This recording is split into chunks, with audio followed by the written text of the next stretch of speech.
wondered why darkness must always yield to light, and light to darkness. This eternal dance between night and day isn't just a natural phenomenon. It's one of the oldest stories in Greek mythology, a tale of two primordial goddesses locked in an endless cycle that governs the rhythm of existence itself.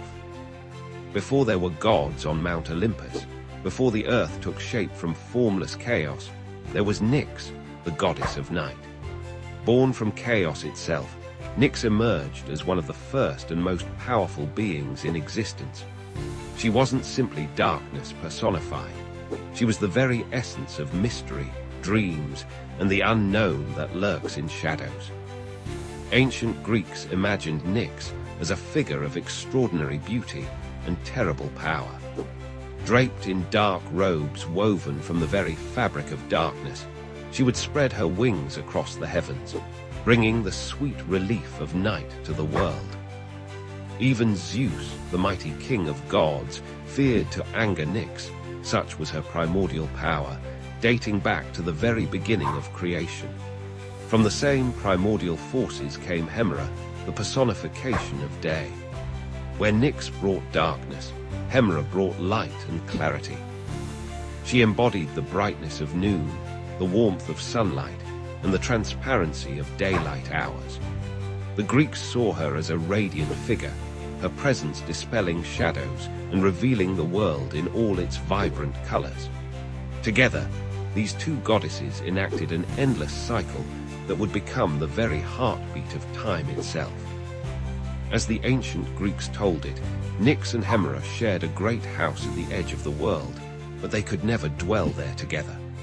When Nyx entered their celestial home, bringing night to the world, Hemera would depart, taking her light to the other side of the earth. When Hemera returned, Nyx would leave, maintaining their eternal dance.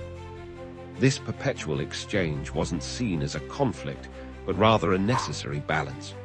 The Greeks understood that both night and day were essential for life itself.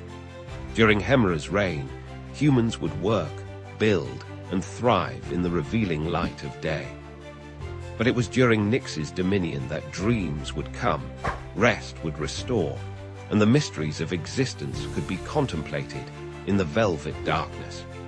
Nyx wasn't alone in her nocturnal realm. She was mother to a host of children who embodied various aspects of night: Hypnos, the god of sleep; Thanatos, death personified; the Waniroi, who brought dreams; and the Morai, the three fates who spun the thread of every life. Each of these beings emerged from the dark womb of night, shaping the experiences of gods and mortals alike. The ancient Greeks saw profound meaning in this cycle. They understood that light and darkness weren't opposing forces, but complementary aspects of existence. Just as day needs night, and night needs day, they recognized that life itself is a balance of revelation and mystery, action and rest, clarity and dreams. This understanding shaped their daily lives and religious practices. Certain rituals could only be performed during the night, when Nyx's presence made the veil between worlds thinner. Others required the clear light of Hemera, when truth and transparency ruled. This cosmic dance influenced everything from farming practices to religious festivals, embedding itself deeply in Greek culture. The story of Nyx and Hemera resonates even today, reminding us of the importance of cycles and balance in our lives. In our modern world of artificial light and 24-hour activity, their tale speaks to something primal within us: the need for both activity and rest, for both illumination and shadow. Scientists now understand the biological importance of the day-night cycle, how it regulates our circadian rhythms and influences our health. Yet thousands of years ago, the Greeks captured this wisdom in their mythology, personifying these forces as goddesses locked in an eternal dance. When we witness the sun setting and the stars emerging, we're watching the same celestial ballet that inspired the ancient Greeks. Every sunset is Hemera departing. Every dawn is Nyx yielding to her counterpart. This endless cycle continues, maintaining the rhythm that has governed life since time began. In a world that often seems chaotic and unpredictable, the story of Nyx and Hemera reminds us that some patterns are eternal. Their dance continues, as it has since the beginning, marking time, governing life, and maintaining the delicate balance between light and shadow that makes our existence possible. Perhaps next time you watch the sun set or rise, you'll think of these two ancient goddesses, still performing their eternal dance across the cosmos, still maintaining the sacred rhythm of night and day that has shaped life since the dawn of time itself. Imagine being the only daughter in a family of 101 children. In the grand epic of Mahabharata, this extraordinary destiny belonged to one princess, Dusala, the sole sister of the 100 Kaurava brothers. Her story is a testament to the mysterious ways of divine will and the intricate tapestry of fate that shapes our existence. In the ancient kingdom of Hastinapura, Queen Gandhari, wife of King Dhritarashtra, received a powerful blessing from Lord Shiva. She would be blessed with 100 sons. However, the path to motherhood took an unexpected turn that would reshape the destiny of an entire dynasty. During her pregnancy, Gandhari carried a single mass for an unusually long period of 2 years.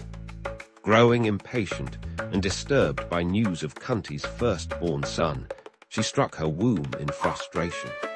This action resulted in the emergence of a hard mass of flesh, leaving her devastated and confused about the fate of her blessed 100 sons. The great sage Vyasa, known for his divine wisdom and supernatural abilities, came to her aid. He instructed Gandhari to prepare 101 pots filled with clarified butter and special herbs. The mass was divided into 101 pieces, and each piece was placed in these pots. These vessels were then sealed and stored in a secure chamber, carefully maintained under specific conditions. Among these 101 pieces, one was notably different from the others.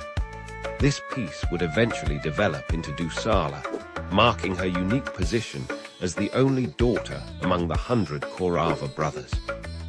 The divine intervention that led to her birth alongside her brothers remains one of the most mystical events in Hindu mythology.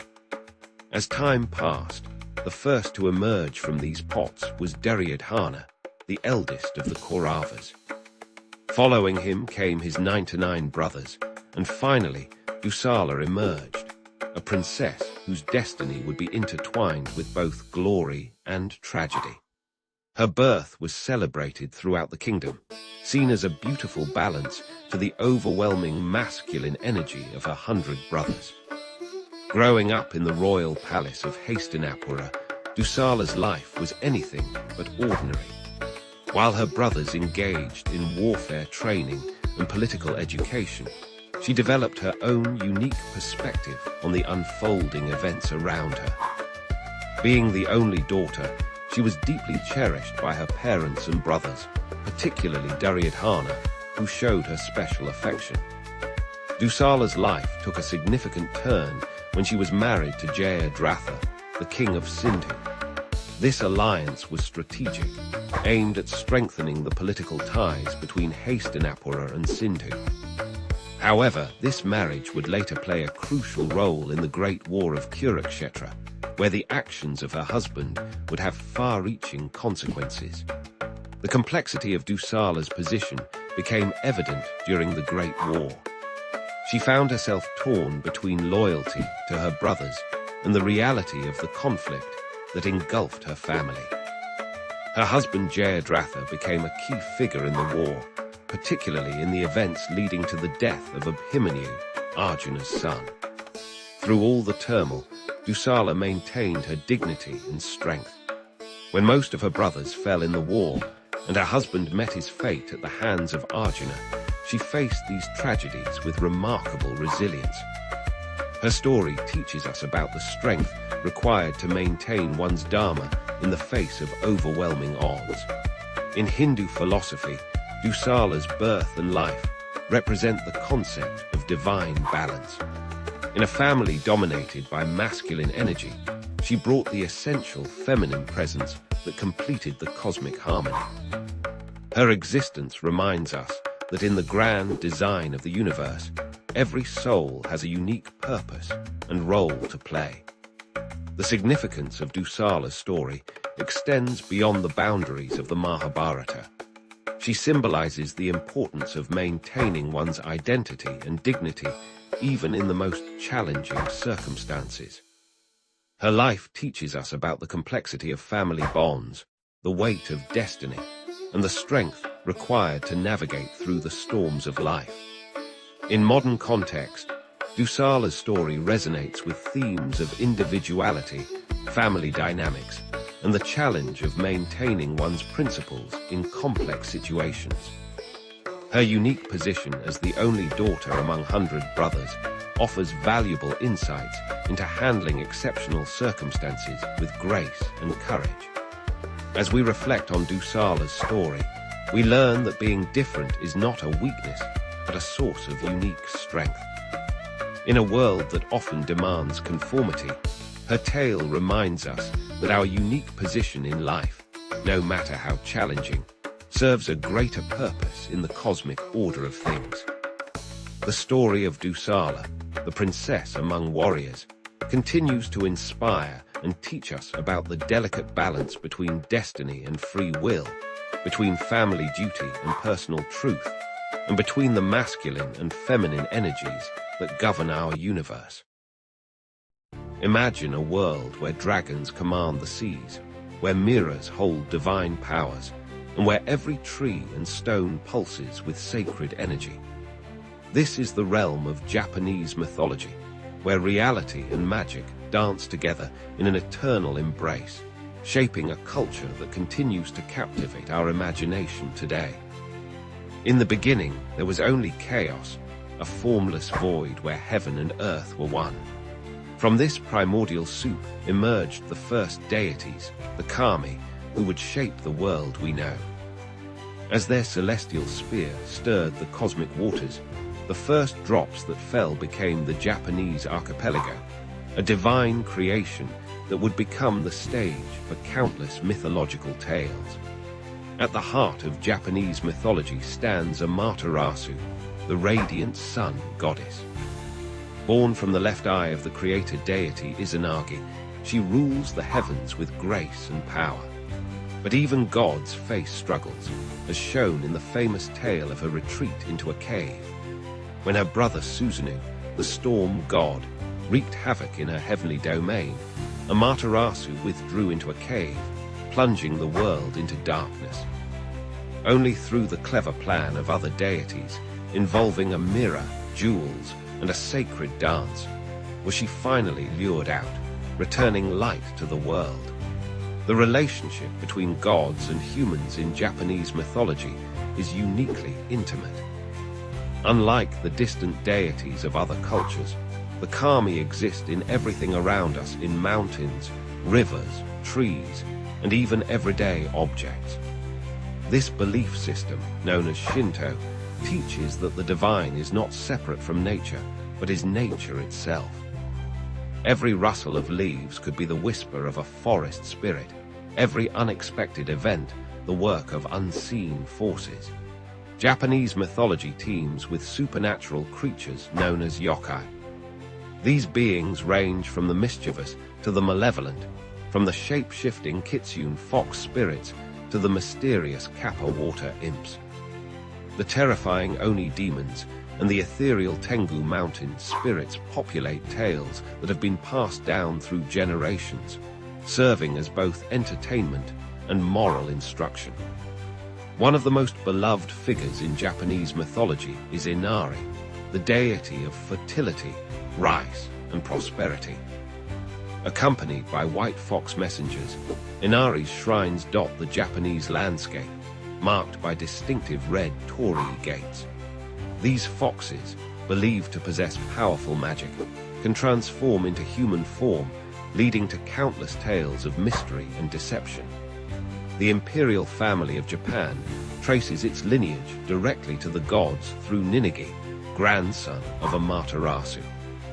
According to legend, he descended from heaven bearing 3 sacred treasures: a mirror representing wisdom, a sword symbolizing courage, and a jewel embodying benevolence. These imperial regalia remain powerful symbols in Japanese culture, connecting the present to its mythological past. Dragons hold a special place in Japanese mythology, different from their Western counterparts. Japanese dragons are wise, water-dwelling beings associated with rainfall and good fortune. The Dragon King's underwater palace, Ryugujo, features in many tales, including the famous story of Urashima Taro, who spent what seemed like days in this magical realm, only to return home to find centuries had passed. The concept of transformation runs deep in Japanese mythology. Tales abound of humans turning into animals, objects gaining consciousness, and spirits taking physical form.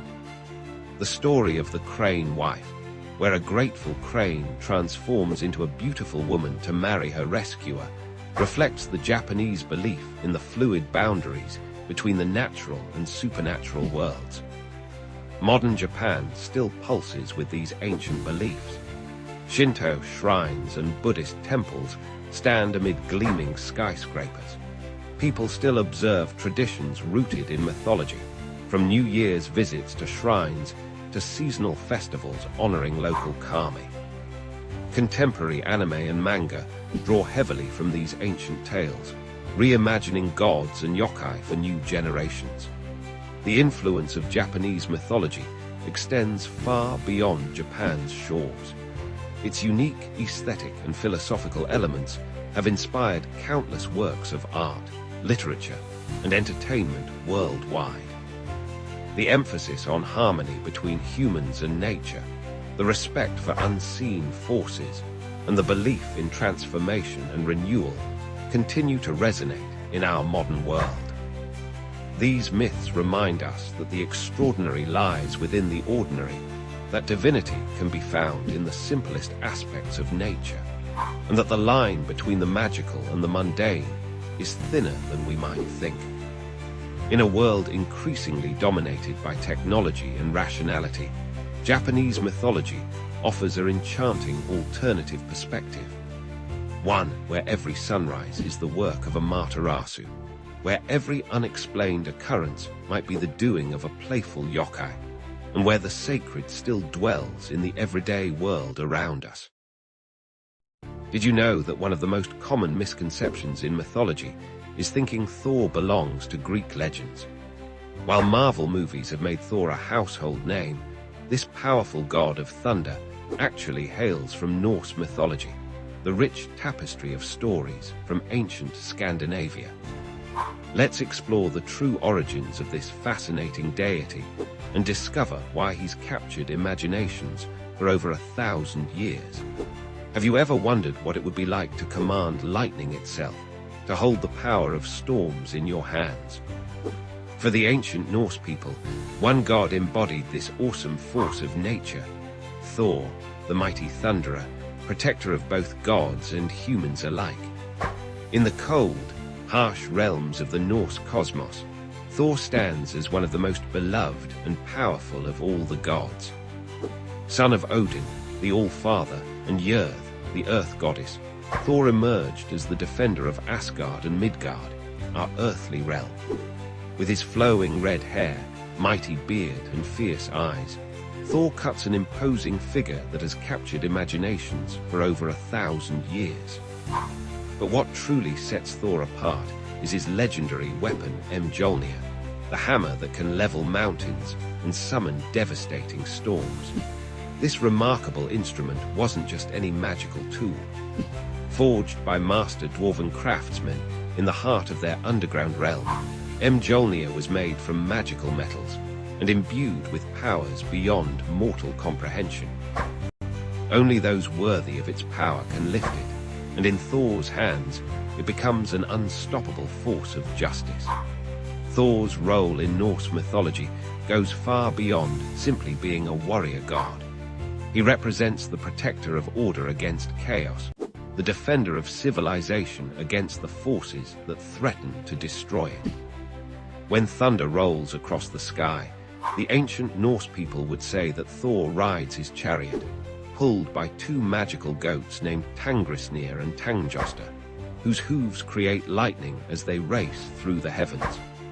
Among Thor's greatest adversaries are the giants, particularly the mighty serpent Jörmungandr, the world's serpent. This massive creature circles the entire world, holding its own tail in its mouth. According to prophecy, Thor and Jörmungandr are destined to kill each other during Ragnarök, the twilight of the gods. This eternal enmity represents the constant battle between order and chaos, between protective force and destructive power. One of Thor's most famous adventures involves his journey to the court of the giant king Utgarda-Loki. There, Thor faces a series of seemingly impossible challenges. He attempts to lift a cat, which turns out to be the world's serpent in disguise. He wrestles with an old woman who is actually the personification of old age itself. Though he appears to fail these tasks, his true strength is revealed. He nearly lifts the serpent clear of the ocean and puts up an impressive fight against the one force that no being can defeat, time itself. Thor's relationship with his fellow gods reveals much about his character. Though quick to anger, he's fiercely loyal to his allies. His friendship with Loki, the trickster god, leads to many adventures, though their relationship becomes increasingly strained as Loki's mischief turns to malice. Thor's marriage to Sif, whose golden hair was once cut off by Loki, shows his capacity for love and devotion. The god of thunder is not just a warrior, he's also associated with fertility and farming. His storms bring the rain needed for crops to grow, and farmers would invoke his name for good harvests. This connection to agriculture shows Thor's role as a protector of human civilization, not just through martial strength, but through nurturing the very foundations of society. Tales of Thor's exploits often carry deep moral lessons. His adventures teach the values of courage, honor, and the importance of using strength to protect others rather than to dominate them. When Thor loses his hammer to the giant Thrym, he must humble himself and dress as a bride to retrieve it, showing that even the mightiest must sometimes set aside their pride for the greater good. Thor's influence extends far beyond the ancient Norse world. His name lives on in our modern calendar. Thursday literally means Thor's Day. His stories have inspired countless works of art, literature, and entertainment throughout the centuries. From medieval Scandinavian churches to modern comic books and blockbuster movies, Thor continues to capture our imagination. In recent decades, Thor has found new life in popular culture, though often quite different from his mythological origins. While modern interpretations may differ from the ancient tales, they still capture essential aspects of his character, the protector, the warrior who fights for justice, the god who, despite his immense power, shows great care for the mortal world. The enduring appeal of Thor lies in what he represents, the power of nature harnessed for good, the ideal of strength used in service of others, and the eternal struggle between order and chaos. In an age of environmental crisis and social upheaval, these themes resonate perhaps more strongly than ever. As we conclude our journey through the legend of Thor, remember that his stories are more than just tales of a powerful god with a magical hammer. They're reflections of human hopes and fears, of our desire for protection in an uncertain world, and of the eternal truth that true strength lies not just in the ability to strike down enemies, but in the wisdom to know when and how to use that power for the benefit of all. Have you ever wondered if love could be so powerful that it could transform a mortal into a goddess? In ancient Greece, They told a tale that proved exactly that, the extraordinary story of Psyche and Cupid, where mortal beauty dared to challenge divine law, and love conquered all obstacles in its path.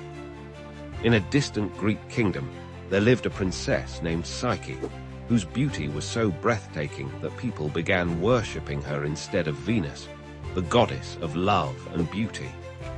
Mortals abandoned Venus's temples, leaving them covered in dust, while they flocked to catch a glimpse of Psyche's radiant face. Yet despite her divine-like appearance, Psyche felt desperately alone. No mortal man dared to court someone so beautiful they thought she must be a goddess. Venus, consumed by jealousy, devised a cruel plan. She commanded her son Cupid, the mischievous god of love, to make Psyche fall in love with the most hideous creature on earth. But fate had other plans. When Cupid saw Psyche, he was so startled by her beauty that he accidentally pricked himself with his own arrow of love.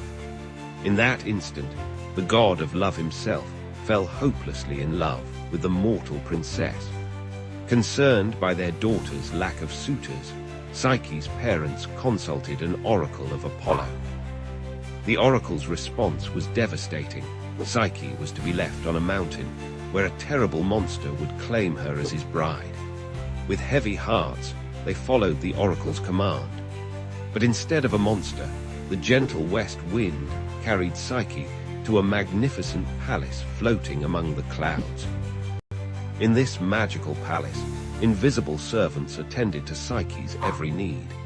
And each night, in complete darkness, her mysterious husband would visit her. He made one condition: she must never attempt to see his face. For a time, Psyche lived in perfect happiness, though she longed to know the identity of her loving husband. But happiness rarely stays unchallenged. Psyche's jealous sisters visited and planted seeds of doubt in her mind. They convinced her that her unseen husband must be the prophesied monster, plotting to devour her. One fateful night, consumed by curiosity and fear, Psyche lit a lamp while her husband slept. There she saw not a monster, but the breathtakingly beautiful god of love himself. In her surprise, Psyche's hand trembled, and a drop of hot oil fell on Cupid's shoulder. He awoke, and in his pain and betrayal, flew away, leaving Psyche alone in the now empty palace.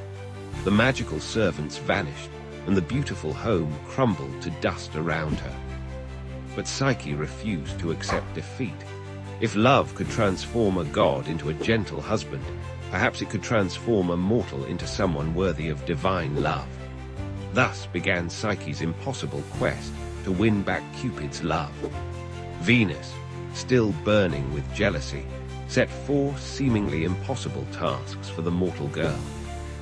First, she had to sort a massive pile of mixed grains before sunset. Tiny ants, moved by her dedication, came to her aid.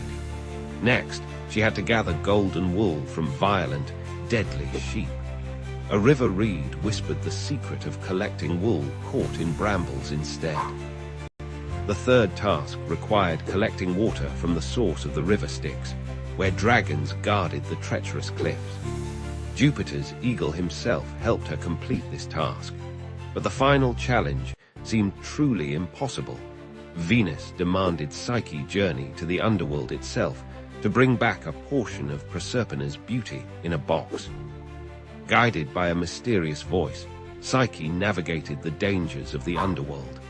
She avoided the temptation to help suffering souls, kept coins in her mouth for Charon the ferryman, and gave treats to Cerberus, the 3-headed guard dog.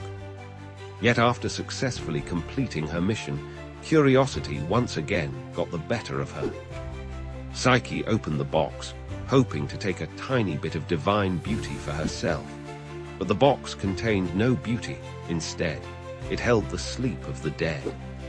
As Psyche fell into a death-like slumber, Cupid, who had been watching over her throughout her trials, could no longer stay away. His love for her had only grown as he witnessed her courage and determination. He wiped the deadly sleep from her eyes and pleaded with Jupiter to make their love legitimate. Moved by their devotion, Jupiter granted Psyche immortality.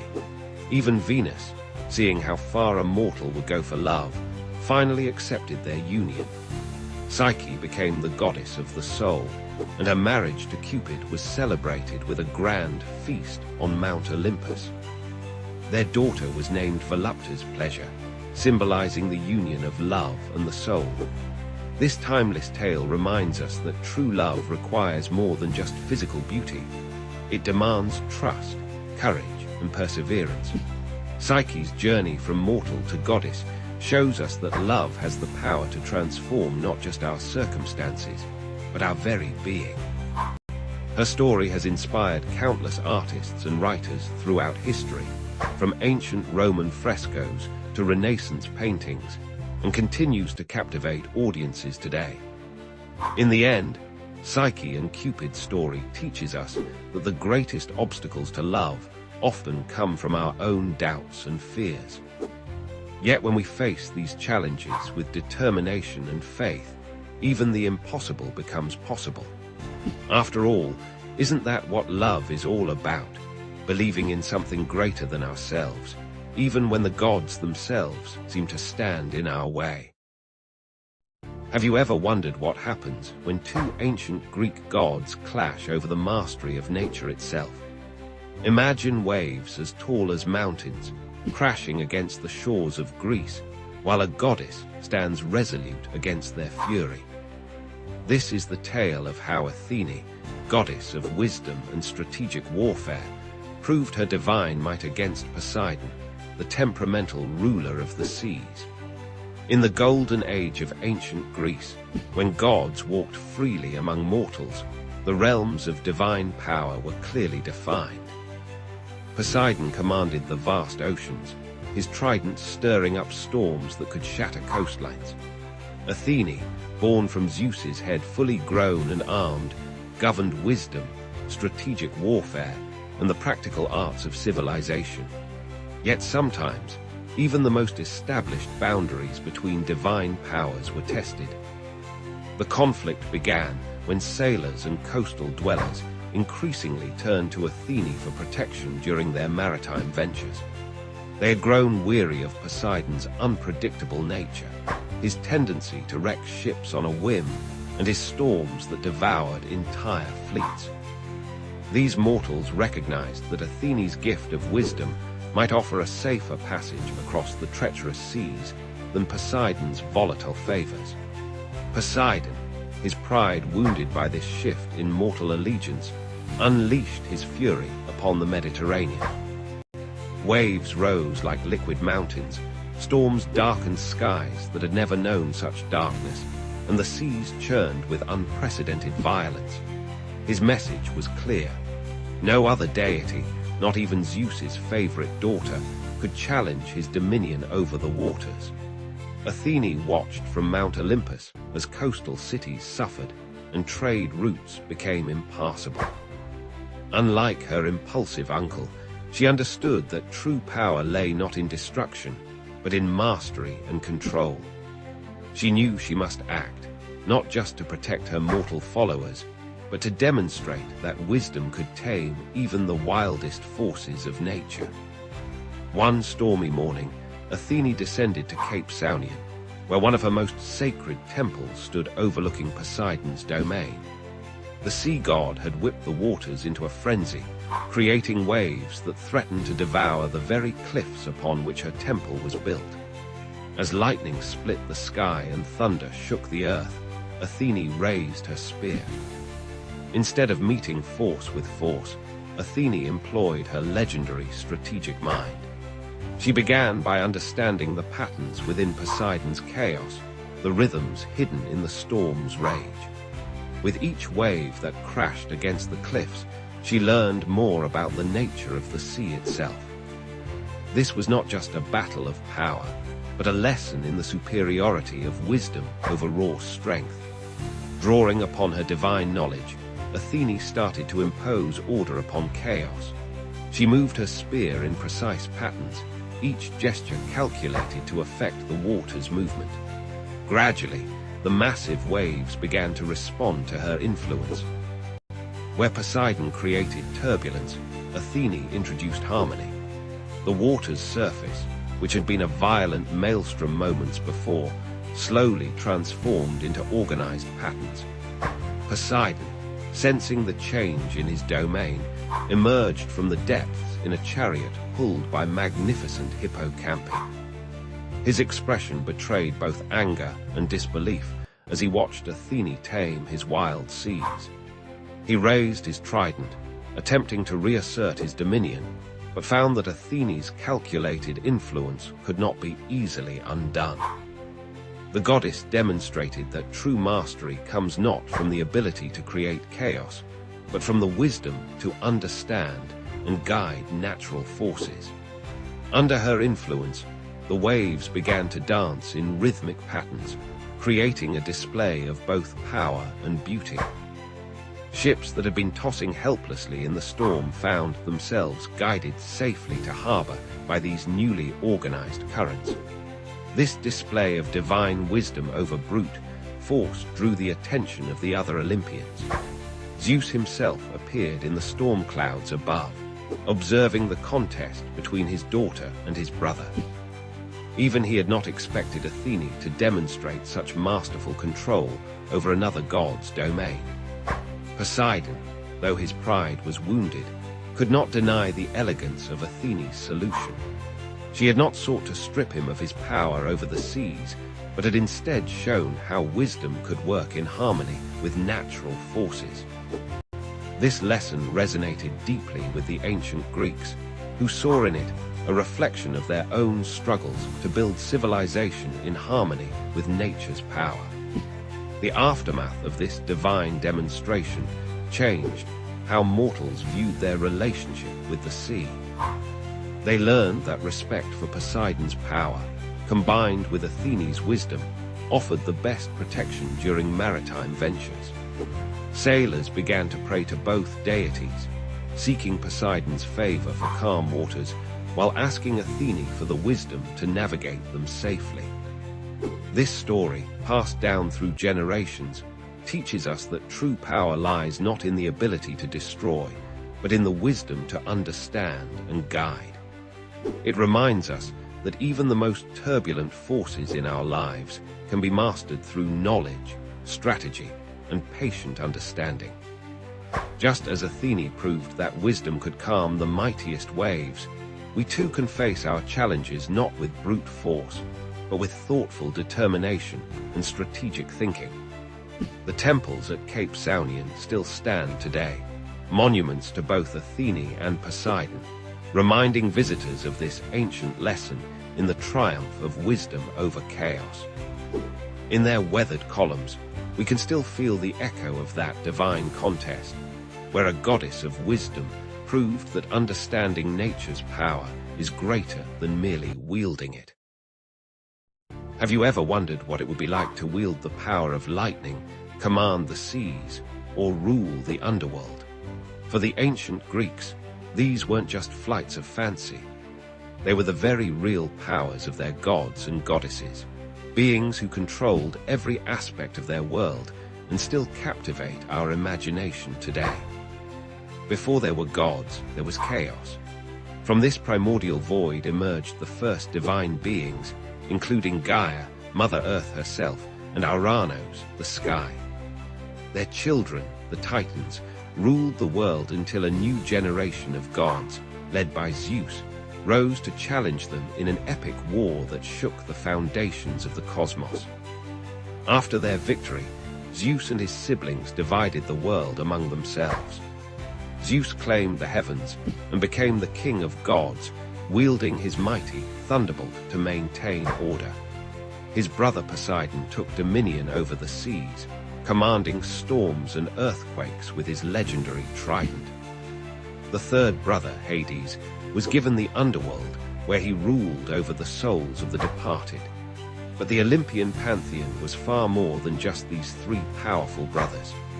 Hera, Zeus's wife and queen, became the guardian of marriage and childbirth, though she spent much of her time dealing with her husband's countless affairs.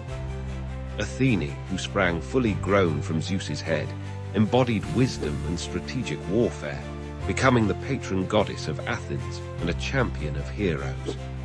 Apollo and Artemis, the divine twins, brought light and darkness to the world. Apollo drove the sun chariot across the sky and presided over music, prophecy, and healing. His sister Artemis, the skilled huntress, protected the wilderness and its creatures while racing through forests with her silver bow. Aphrodite, born from the sea foam, wielded power perhaps greater than any weapon, love itself. Her beauty sparked wars and toppled kingdoms, while her son Eros shot golden arrows that made even the mighty Zeus fall helplessly in love with mortals.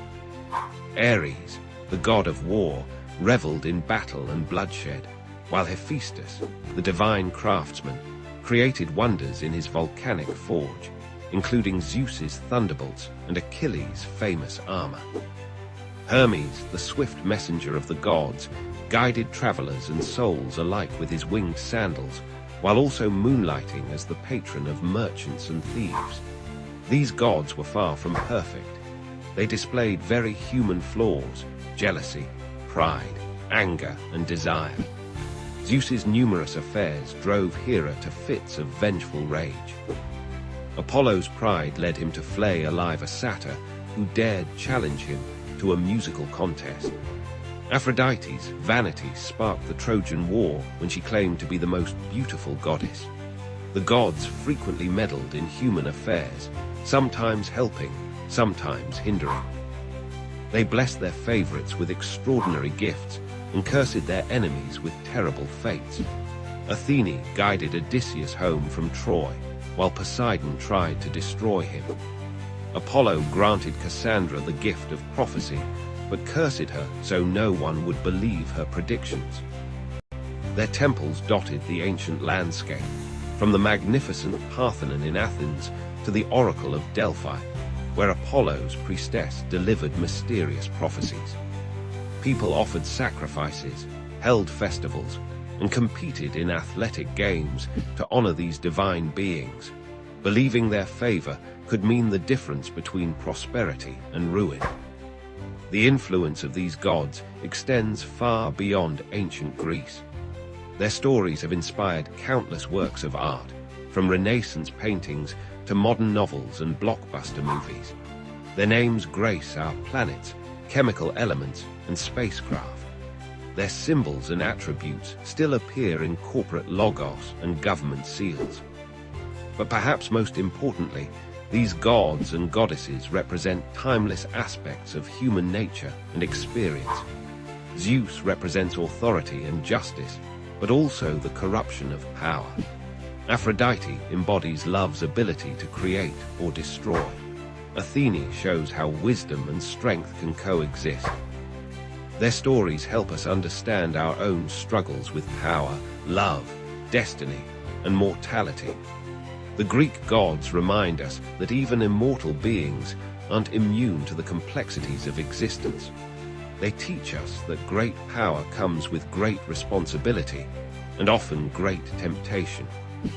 Their tales warn us about the dangers of hubris while celebrating the potential for greatness in both divine and human nature. Today, while we may not worship at their temples or offer them sacrifices, the Greek gods and goddesses continue to reign in our cultural imagination. Their stories still resonate because they reflect universal truths about power, family, love, and the eternal struggle between order and chaos. In their strengths and flaws, their triumphs and failures, we see reflections of our own humanity, magnified to divine proportions. These Olympian gods, with their all-too-human personalities and superhuman powers, remain powerful symbols of the forces that shape our lives and our world. Their legacy lives on, reminding us that the stories we tell about divine beings often reveal profound truths about ourselves. What lengths would you go to protect your love and kingdom?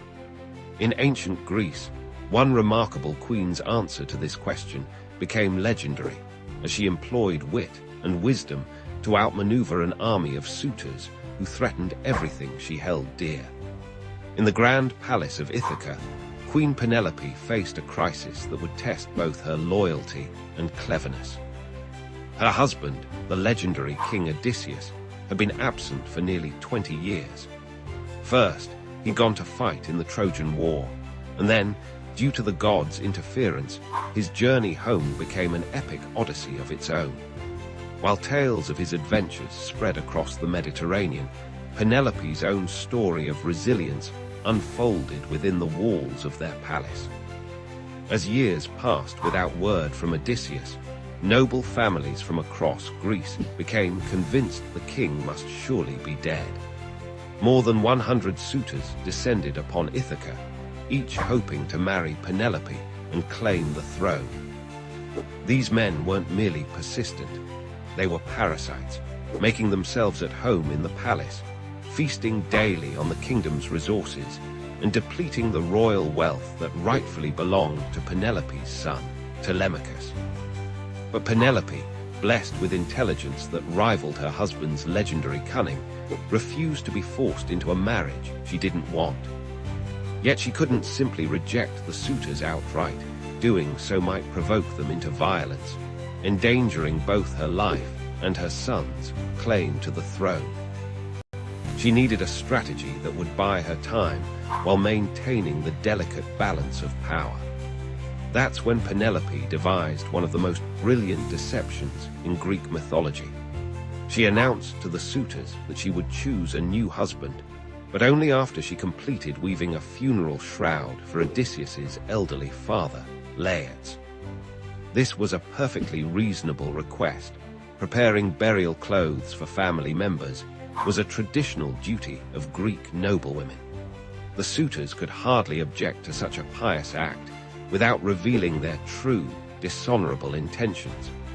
What the suitors didn't know was that Penelope had transformed this simple task into an ingenious trick. Each day, she would sit at her loom in full view of the palace, diligently weaving the elaborate burial shroud. But each night, by the light of torches, she would secretly unravel her day's work. This way, the shroud never neared completion, and Penelope kept her unwanted suitors at bay. For 3 years, this clever deception continued. While the suitors grew increasingly frustrated, none suspected the truth behind the never-ending weaving project. Penelope's hands worked tirelessly, weaving by day, unraveling by night, while her mind remained fixed on her beloved Odysseus, hoping against hope for his return. But as with many secrets in ancient Greece, the truth eventually came to light. One of Penelope's servants, perhaps seeking favor with the suitors, revealed her mistress's nightly unraveling. The suitors were furious at being outwitted by a woman, and their demands for her to choose a husband grew more aggressive. Yet even when her clever plan was discovered, Penelope remained steadfast. She had bought precious time, 3 years of maintaining her independence and protecting her son's inheritance. Her intelligence and determination had proven that she was every bit as resourceful as her famous husband. This tale resonates deeply with themes that remain relevant today.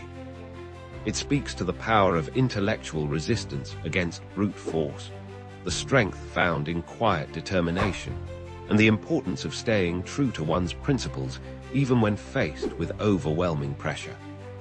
Penelope's weaving trick demonstrates how creativity and wit can be powerful weapons against those who rely solely on wealth and status.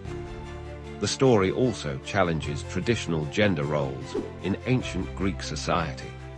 While the suitors attempted to claim power through aggressive pursuit and intimidation, Penelope maintained control through cunning and peaceful resistance. Her loom became both a symbol of traditional feminine duties and a tool of sophisticated political maneuvering.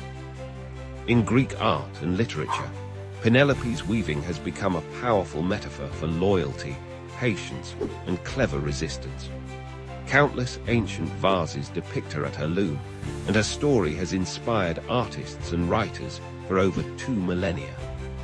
The phrase Penelope's web entered common language, referring to any task that seems never-ending or any clever plan to buy time.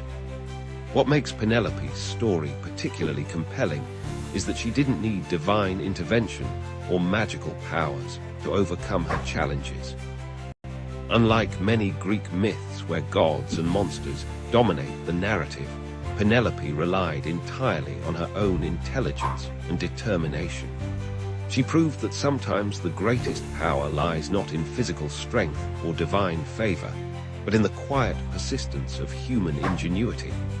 Today, Penelope's tale continues to inspire. Her story reminds us that resistance doesn't always require grand gestures or open confrontation. Sometimes, the most effective strategy is patient, intelligent manipulation of circumstances, turning seemingly powerless positions into sources of strength. In a world that often celebrates immediate action and direct conflict, Penelope's careful, measured approach offers an alternative model of power and resistance that remains remarkably relevant. Thank you for watching. Please like, share, and subscribe for more amazing mythology stories. What would happen if you angered one of the most powerful gods in the Greek pantheon? For the mighty Greek army at Troy, this wasn't a hypothetical question. It was a devastating reality that would teach them the price of disrespecting the divine. In the 10th year of the Trojan War, as Greek warriors besieged the mighty walls of Troy, a desperate father approached their camp. Chryses, a priest of Apollo, came bearing precious gifts and a humble request. His daughter, Chryses, had been taken captive by the Greeks and given as a prize to their supreme commander, Agamemnon. Now, this elderly priest sought to ransom her freedom. Chryses wore the sacred wreath of Apollo upon his head, marking him as a servant of the mighty god of sun, prophecy, and healing. He approached with respect, offering generous treasures for his daughter's return. The Greek soldiers, recognizing the wisdom in honoring a priest of Apollo, murmured their approval. But Agamemnon, consumed by pride and greed, had other plans. The king of Mycenae publicly humiliated the elderly priest, scorning his offerings and his prayers. Agamemnon's words cut sharper than any blade. "Old man, let me not find you lingering by our ships, nor coming here again. Your daughter is mine, and she will grow old in my house, far from her homeland, weaving at my loom and sharing my bed."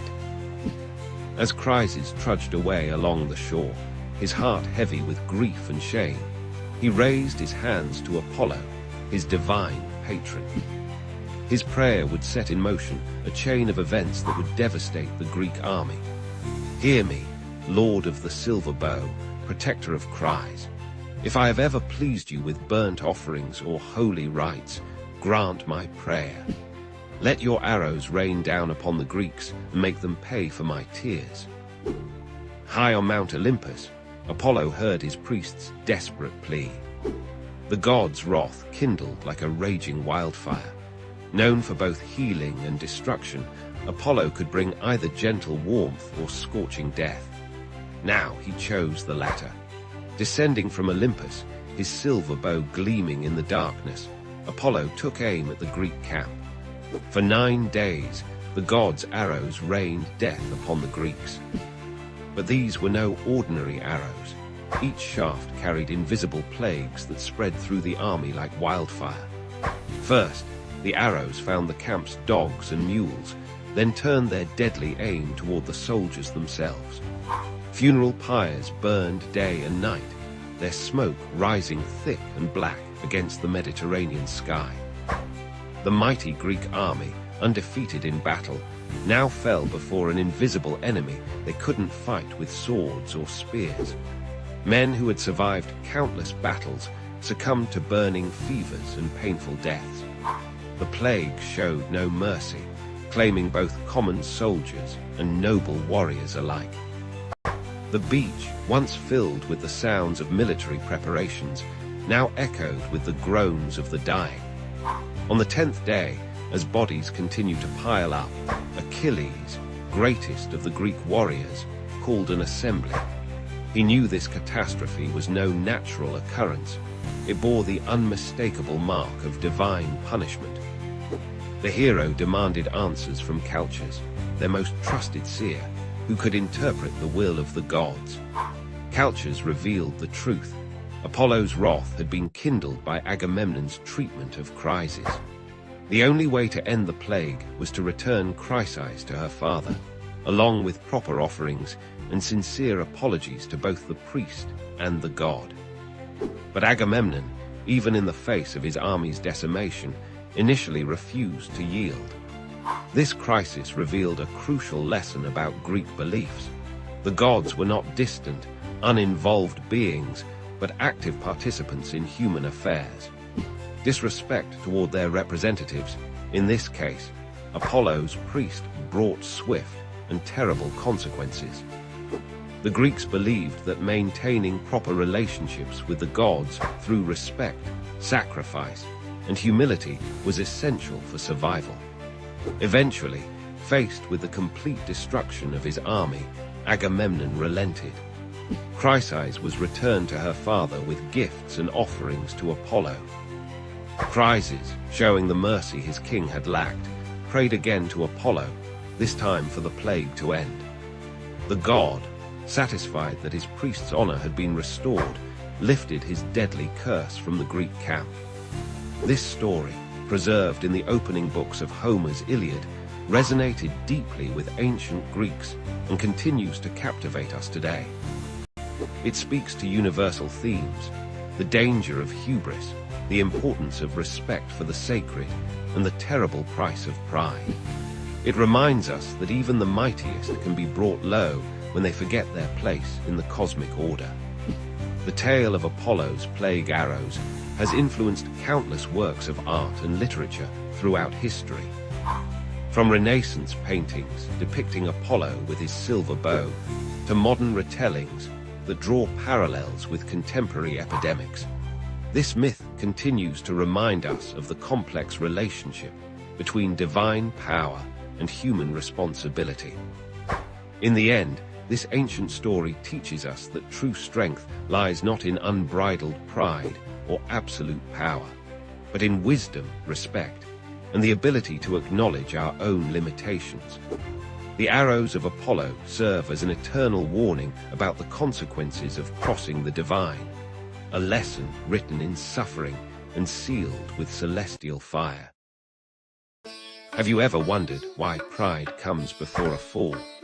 In the ancient wisdom of India, countless stories warn us about the dangers of overconfidence, but perhaps none quite as memorable as this tale from the Panchatantra about a jackal who thought he was invincible. Long ago, in a dense forest where wisdom whispered through ancient trees, there lived a clever jackal named Shandarava. Unlike his fellow jackals who were content with their simple lives, Shandarava believed he was destined for greatness. His keen wit had helped him survive many dangerous situations, and with each success, his pride grew larger than the last. The forest where Shandarava lived was home to many creatures: majestic tigers, wise elephants, fierce lions, and countless other beings who lived in harmony with nature's laws. Each animal knew its place in the grand dance of life, except for our friend Shandarava, who dreamed of ruling over them all. One day, while prowling through his territory, Shandarava discovered an abandoned palace garden. Time had transformed this once royal space into a wild haven, where fruit trees grew untamed and crystal-clear pools reflected the sky. In these pools, Shandarava saw his reflection and became convinced that his destiny was to become king of the forest. His fur, tinted blue from the indigo plants he had rolled in while exploring the garden, gave him an unusual appearance. Looking at his reflection, Shandarava hatched a clever plan. He would use his unique appearance to convince the forest dwellers that he was no ordinary jackal, but a divine being sent by the gods themselves to rule over them. Climbing atop the highest rock in the garden, Shandarava let out a call unlike any the forest had ever heard, a mixture of a jackal's cry and his attempt at a lion's roar. The strange sound echoed through the forest, drawing curious animals from every direction. They gathered around the blue-tinted jackal, wondering what manner of creature had arrived in their midst. With practiced grace, Shandarava addressed the assembled animals. "Dear forest dwellers," he proclaimed, "I have been sent by Lord Indra himself to be your king. Notice my divine blue color, proof of my celestial origin. Under my rule, this forest will know peace and prosperity unlike ever before." The animals, impressed by his unusual appearance and confident manner, began to whisper among themselves. Many were convinced by his grand claims. After all, they had never seen a blue jackal before. Perhaps he truly was a divine messenger.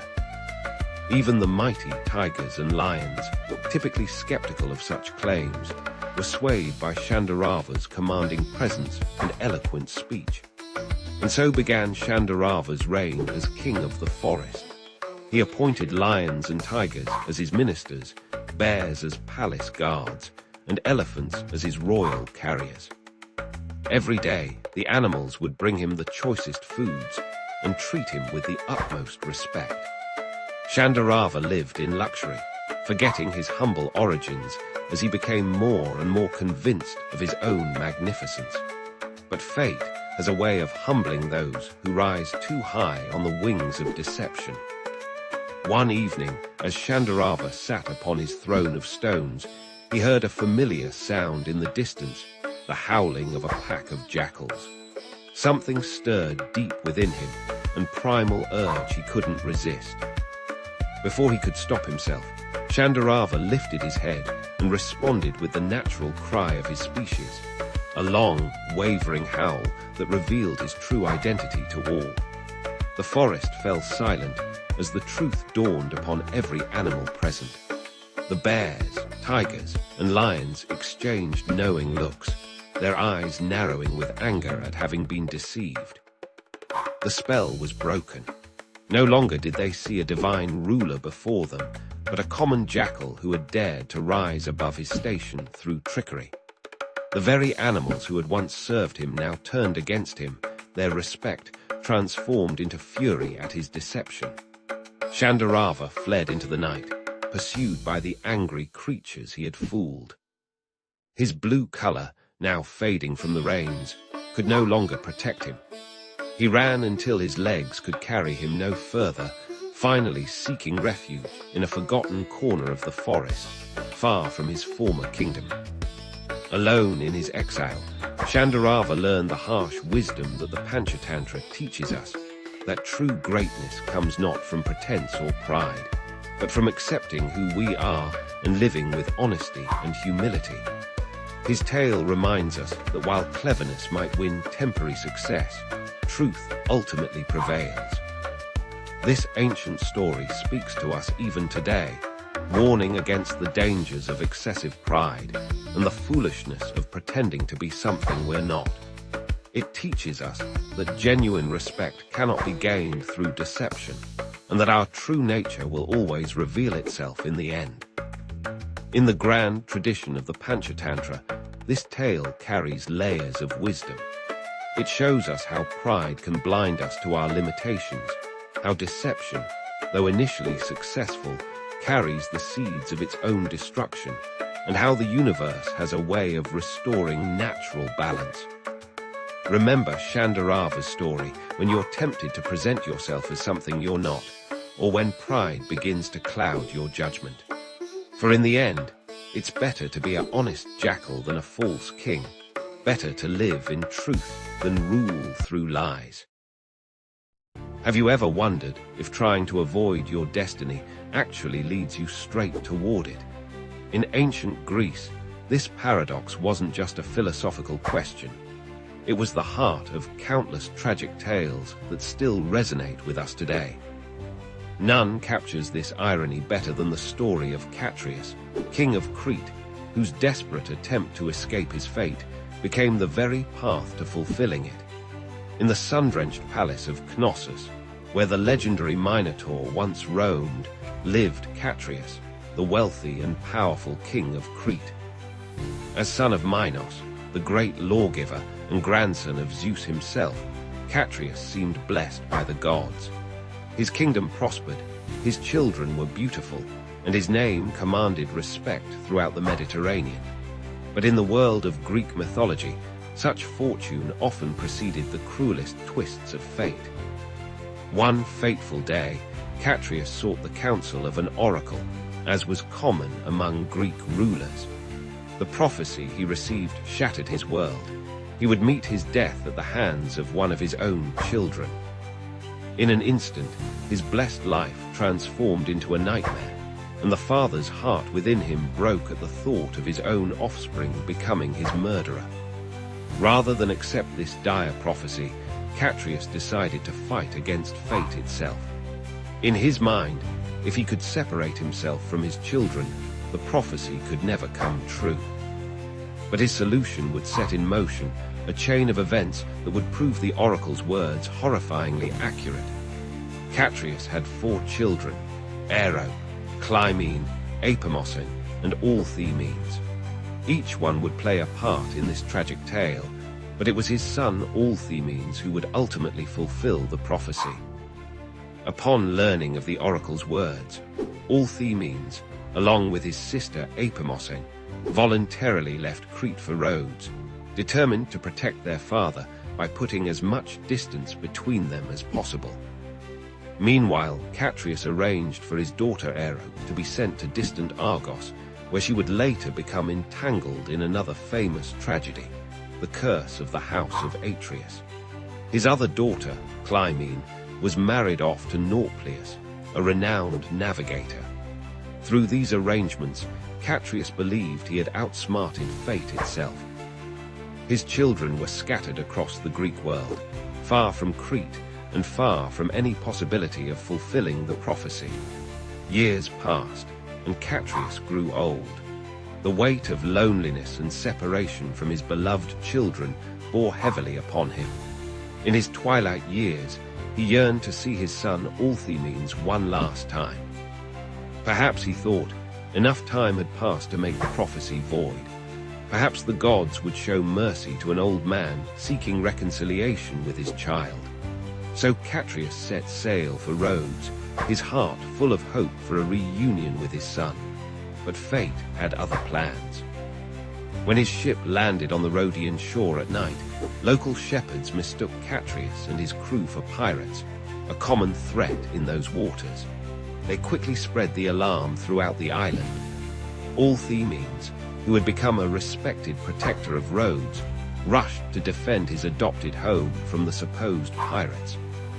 In the darkness and confusion, he hurled his spear with deadly accuracy straight into the heart of a man he couldn't see clearly. Only as he approached the fallen figure did the horrible truth reveal itself. He had killed his own father, exactly as the prophecy had foretold. When Allthemenes realized what he had done, his grief was unbearable. He prayed to the gods to swallow him up, and according to legend, the earth opened and consumed him. Thus ended the tragic tale of Catreus and his son, a story that has echoed through the centuries as a powerful reminder of fate's inexorable power. This myth speaks to a fundamental truth that the ancient Greeks understood well. Destiny often works in mysterious and ironic ways. Every action Catreus took to avoid his fate, sending his children away, living in isolation, and even his final attempt at reconciliation, created the very circumstances that would bring about his prophesied end. The story of Catreus resonates deeply with human nature. How often do our fears of what might happen lead us to actions that create the very outcomes we sought to avoid? The Greeks used these tales to explore profound questions about free will, destiny, and the complex relationship between our choices and their consequences. In modern times, this myth continues to inspire storytellers and artists who recognize in it timeless themes about family, fate, and the often tragic consequences of our attempts to control the future. It reminds us that sometimes the harder we fight against our destiny, the more firmly we cement it in place. The tale of Catrius teaches us that while we cannot escape our fate, perhaps wisdom lies not in fighting against it, but in facing it with courage and understanding. In the end, it wasn't the prophecy that created the tragedy, it was the fear of it. This ancient story continues to serve as a powerful meditation on destiny, free will, and the complex bonds between parents and children, proving that even after thousands of years, Greek mythology remains a mirror in which we can see our own struggles and dilemmas reflected. In the unfathomable depths of cosmic time, when the universe was young and gods walked among mortals, a profound truth emerged: the power of sacred vows to transform consciousness and bridge the gap between the human and divine. These weren't mere promises, but mystical keys that could unlock the gates of spiritual liberation. The Puranas tell us that in the beginning, when the great Lord Brahma first created the universe, he noticed a fundamental challenge. The cosmic forces were in constant flux, causing chaos in the minds and hearts of living beings. To establish order and provide a path to higher consciousness, Brahma initiated the first sacred vow, a commitment to maintain universal dharma for an entire cosmic day. As the story goes, the celestial sage Narada once asked Lord Brahma about the origin of these sacred vows. Brahma revealed how the first vows emerged from the primordial ocean of consciousness itself. When the great churning of the cosmic ocean took place, along with divine nectar and celestial treasures, emerged the essence of spiritual disciplines, the sacred vows. The power of these vows first manifested when the great goddess Parvati undertook severe austerities to win Lord Shiva's heart. For thousands of years, she observed the most rigorous vows, standing on one leg, surviving only on fallen leaves, and finally sustaining herself on air alone. Her unwavering dedication not only earned Shiva's grace, but established the transformative potential of sacred vows for all humanity. The Puranas speak of how these divine practices gradually descended to the human realm. The great sage Vasishtha received the knowledge of vows through deep meditation and shared them with humanity. He taught that every sacred vow carries within it a seed of divine power, waiting to blossom through sincere practice. Among the most powerful vows revealed was the Ekadashi Vrata, born from an extraordinary cosmic event. When the demon Mura threatened the balance of the universe, Lord Vishnu entered into yogic sleep. From his divine body emerged a maiden of incredible power, Ekadashi. She vanquished the demon and became personified as the sacred vow of fasting on the 11th day of every lunar fortnight. The Puranas explain how different vows emerged to address various human needs and spiritual aspirations. The Savitri Vrata arose when the devoted wife Savitri used the power of her sacred vow to reclaim her husband's life from Yama, the Lord of Death. Her unwavering dedication established this vow as a powerful practice for protecting marital bonds and family harmony. Each sacred vow carries specific cosmic energies. The Puranas describe how the Solar Somvar Vrata, dedicated to Lord Shiva, aligns the practitioner with lunar energies and the divine consciousness of Shiva himself. The Santoshi Mata Vrata emerged in recent cosmic history when the goddess manifested to bring contentment and fulfillment to her devotees. These sacred vows aren't just religious observances, they're cosmic technologies for transformation. The Puranas explain how each vow creates specific vibrations in the universe, establishing a direct connection between the practitioner and the divine forces they invoke. When observed with pure intention and understanding, These vows have the power to override karmic patterns and accelerate spiritual evolution. The great sage Vyasa revealed that sacred vows work through three principal mechanisms. First, they create spiritual discipline and purify consciousness. Second, they establish a rhythmic connection with cosmic forces. Third, they invoke the grace of specific deities who oversee different aspects of existence. Perhaps the most profound teaching about sacred vows comes from the story of King Dhruva. As a child, when denied his rightful place on his father's lap, he undertook severe vows under sage Narada's guidance. His dedication was so intense that it moved Lord Vishnu himself to appear before him. Dhruva's transformation from a hurt child to an enlightened soul demonstrates the extraordinary potential of sacred vows. The Puranas emphasize that the true power of vows lies not in their external observance, but in their internal transformation.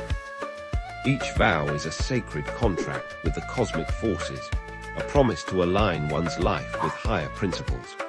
When observed with devotion, understanding, and consistency, these vows gradually unveil the practitioner's divine nature. In our modern age, these ancient vows continue to serve as bridges between the mundane and the divine. They remind us that spiritual evolution isn't just about philosophical understanding, but about practical transformation through dedicated practice.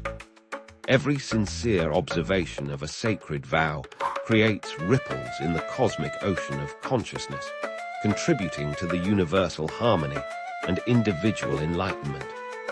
The Puranas conclude that sacred vows are eternal principles, existing beyond time and space. They are divine gifts, cosmic tools that enable ordinary beings to achieve extraordinary spiritual heights.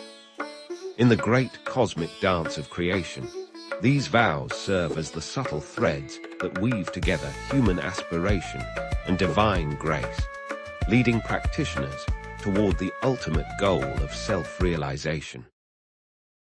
Imagine a river so powerful that it flows through three worlds: heaven, earth, and the netherworld.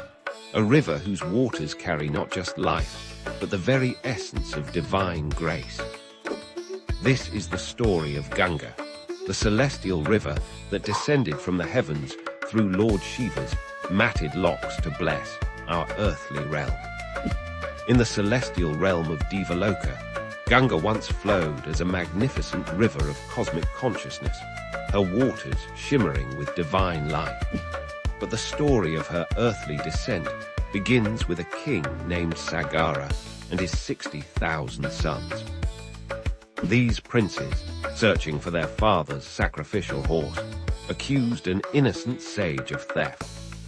In their arrogance, they disturbed his meditation, and with a single glance, the sage reduced them to ashes. Their souls, trapped between worlds, needed the purifying touch of Ganga's waters for liberation. For generations, the descendants of Sagara tried to find a way to bring Ganga to earth. It was King Bhajaratha, after several generations, who finally undertook the tremendous task of bringing the celestial river to the mortal realm. Bhajaratha performed severe penances for over 1,000 years. Standing on one leg, surviving only on air, his determination finally moved Lord Brahma, the creator. Brahma agreed to send Ganga down to earth, but there was a grave concern. The force of Ganga's descent would be so tremendous that it would destroy the earth itself. Only one being could help Lord Shiva, the great destroyer and protector. Bhajaratha then directed his prayers to Lord Shiva, performing even more intense austerities. Pleased with his devotion, Shiva agreed to catch Ganga in his matted locks. But Ganga, proud of her divine status, thought to sweep Shiva away with her mighty force. She descended from the heavens like a thundering cascade of cosmic power. Little did she know that Lord Shiva, the master of all elements, could easily contain her force. As she fell, Shiva captured her within his matted hair, where she wandered for countless years, humbled by his divine power. This taught Ganga her first lesson in humility. The once proud river learned that even divine beings must approach the earth with grace and measured force. Bhagiratha prayed again, this time for Shiva to release Ganga. Moved by the king's unwavering devotion, Shiva allowed the river to flow from his locks in smaller, gentler streams. This is why Ganga is also known as Bhagirathi, named after the king whose determination brought her to earth. As Ganga descended, she split into 7 streams. The main stream followed Bhagiratha as he led the way on his chariot to the place where his ancestors' ashes lay. Along her course, Ganga purified everything she touched. Sacred cities sprang up on her banks, and her waters brought life to barren lands.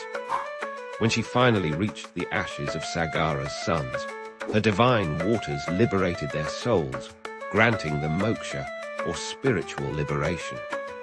This exemplifies one of the deepest truths in Hindu philosophy, that divine grace, combined with sincere effort and devotion, can overcome even the most formidable obstacles. Today, the Ganges River continues to flow as a living embodiment of divine grace. Her waters are considered sacred, capable of washing away sins and purifying both body and soul. Millions of devotees take holy dips in her waters, believing in their transformative power. The river's journey from heaven to earth through Shiva's locks symbolizes the descent of divine wisdom into human consciousness. The story of Ganga teaches us profound lessons about pride, perseverance, and the power of devotion. Through Bhagiratha's determination, we learn that no goal is impossible when pursued with unwavering faith. Through Ganga's humbling by Shiva, we understand that even the mightiest must learn humility. And through the river's final act of liberation, we see how divine grace works in harmony with human effort to achieve the impossible.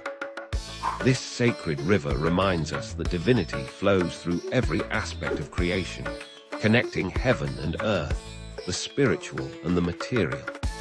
Just as Ganga's waters flow eternally, the stream of divine consciousness continues to bless and purify all who approach with sincere hearts. The next time you hear the gentle flow of water or witness a mighty river in its course, remember the celestial Ganga, who chose to descend to our world, caught and tempered by Shiva's grace, brought to earth by a devotee's determination, forever flowing as a bridge between the divine and human realms.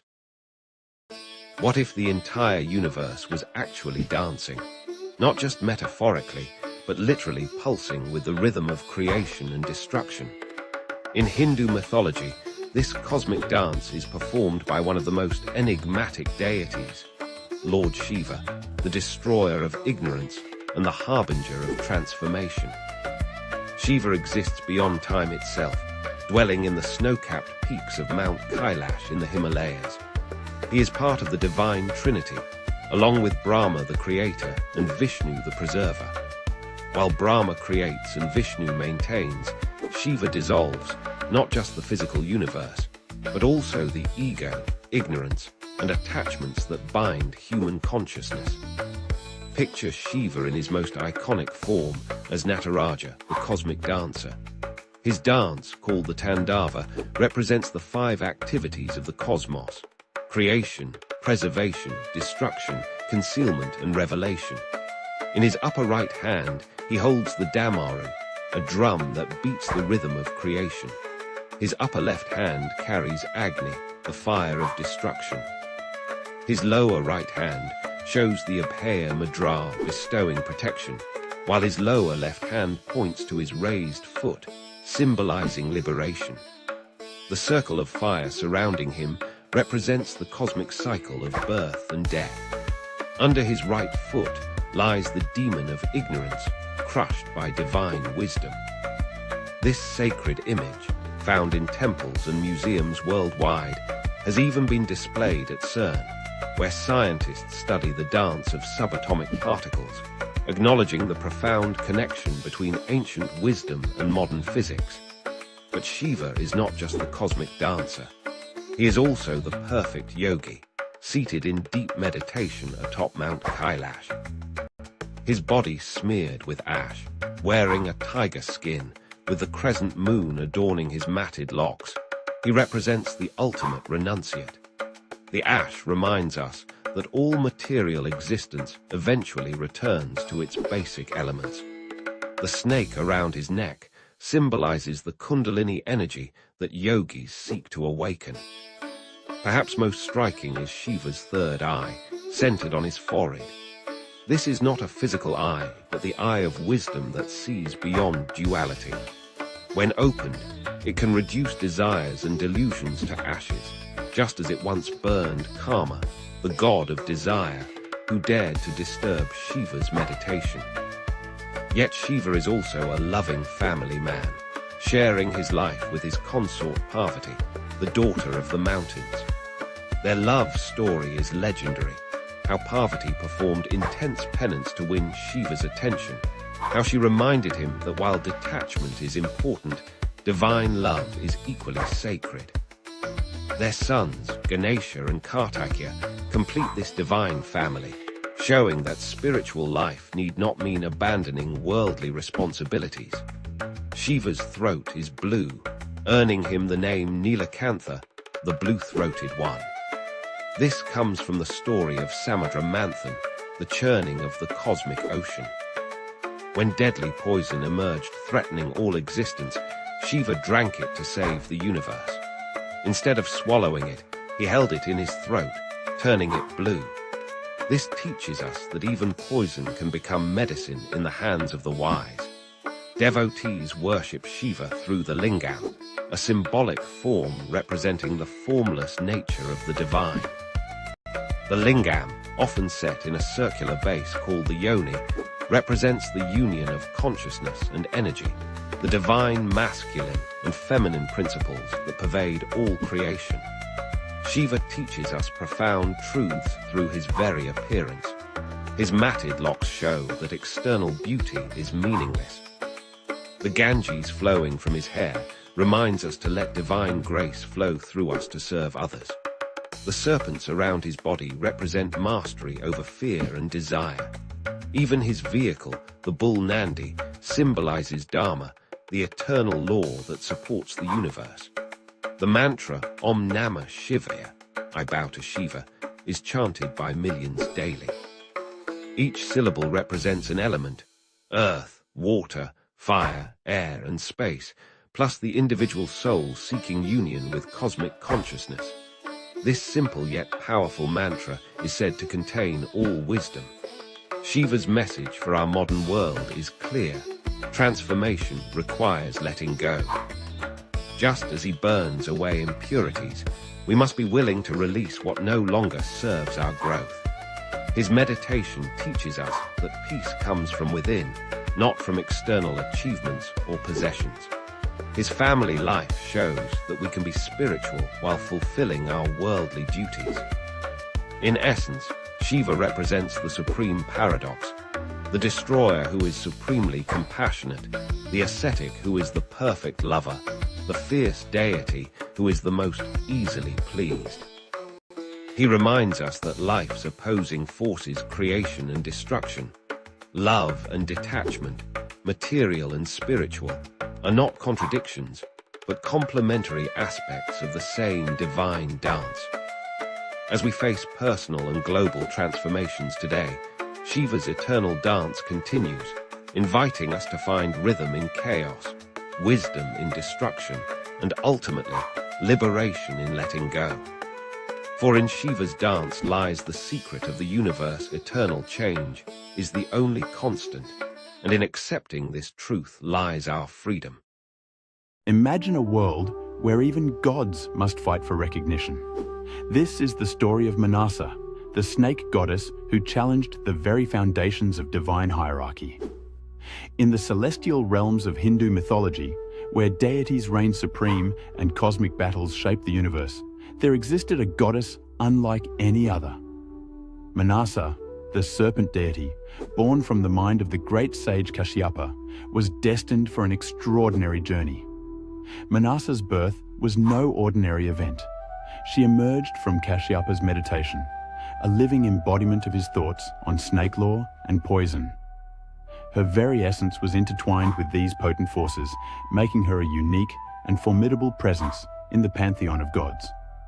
But being extraordinary didn't guarantee acceptance. Manasa found herself in a precarious position, caught between the world of gods and mortals. The established deities, particularly Shiva, the destroyer, viewed her with suspicion. They questioned her right to be worshipped, her place among them. Undeterred, Manasa embarked on a quest for recognition. She knew her powers were real, her domain vital. Snakes, after all, were both feared and revered in the mortal world. They symbolized danger and protection, death and renewal. Manasa understood that her role as their goddess was crucial for maintaining cosmic balance. Her journey took her to the mortal realm, where she sought devotees among the people. She appeared to farmers, healers, and common folk, demonstrating her power over snakes and her ability to cure their venomous bites. Slowly, whispers of a new goddess began to spread. But not everyone was willing to accept Manasa. In the kingdom of Champaka lived a wealthy merchant named Chand Sadagar. He was a devout worshipper of Shiva and refused to acknowledge Manasa's divinity. This rejection became the central conflict in Manasa's story, a test of her resolve and divine status. Manasa approached Chand, requesting his worship. She said, "O merchant, I am Manasa, goddess of snakes. Offer me your devotion, and I shall protect you and your kin from the dangers of serpents." But Chand, proud and stubborn, replied, "I bow only to Lord Shiva. I need no protection from a self-proclaimed goddess." This rejection ignited a battle of wills that would span years. Manasa, determined to prove her worth, unleashed her powers. She sent snakes to destroy Chand's gardens, sink his ships, and threaten his family. With each calamity, she offered him a chance to relent, to accept her divinity. But Chand remained steadfast. He cried out to Shiva, "O Mahadeva, protect me from this pretender." And for a time, Shiva's blessings shielded him from Manasa's wrath. This divine tug-of-war illustrated a profound truth in Hindu philosophy: the interconnectedness of all deities and the complex nature of devotion. As the conflict escalated, it caught the attention of other gods. They watched with interest, some sympathizing with Manasa's struggle, others wary of upsetting the established order. This cosmic drama reflected the earthly struggles of acceptance and change, a theme that resonates even in our modern world. Manasa's perseverance began to pay off. More and more mortals turned to her for protection, offering prayers and rituals in her name. Her power grew with each new devotee, challenging the notion that divinity was a fixed, unchanging state. The tide turned when Chand's son, Lakhinder, fell victim to a deadly snakebite on his wedding night. In her grief, Behula, Lakhindar's wife, turned to Manasa for help. She undertook a perilous journey, floating down the river with her husband's lifeless body, facing numerous trials. Behula's unwavering faith touched Manasa deeply. In this moment, the goddess realized that true divinity lay not just in power, but in compassion and the ability to inspire devotion. She restored Lakhinder to life, proving her divine capabilities once and for all. This act finally broke Chand's resistance. He saw the truth of Manasa's godhood and the folly of his stubborn denial.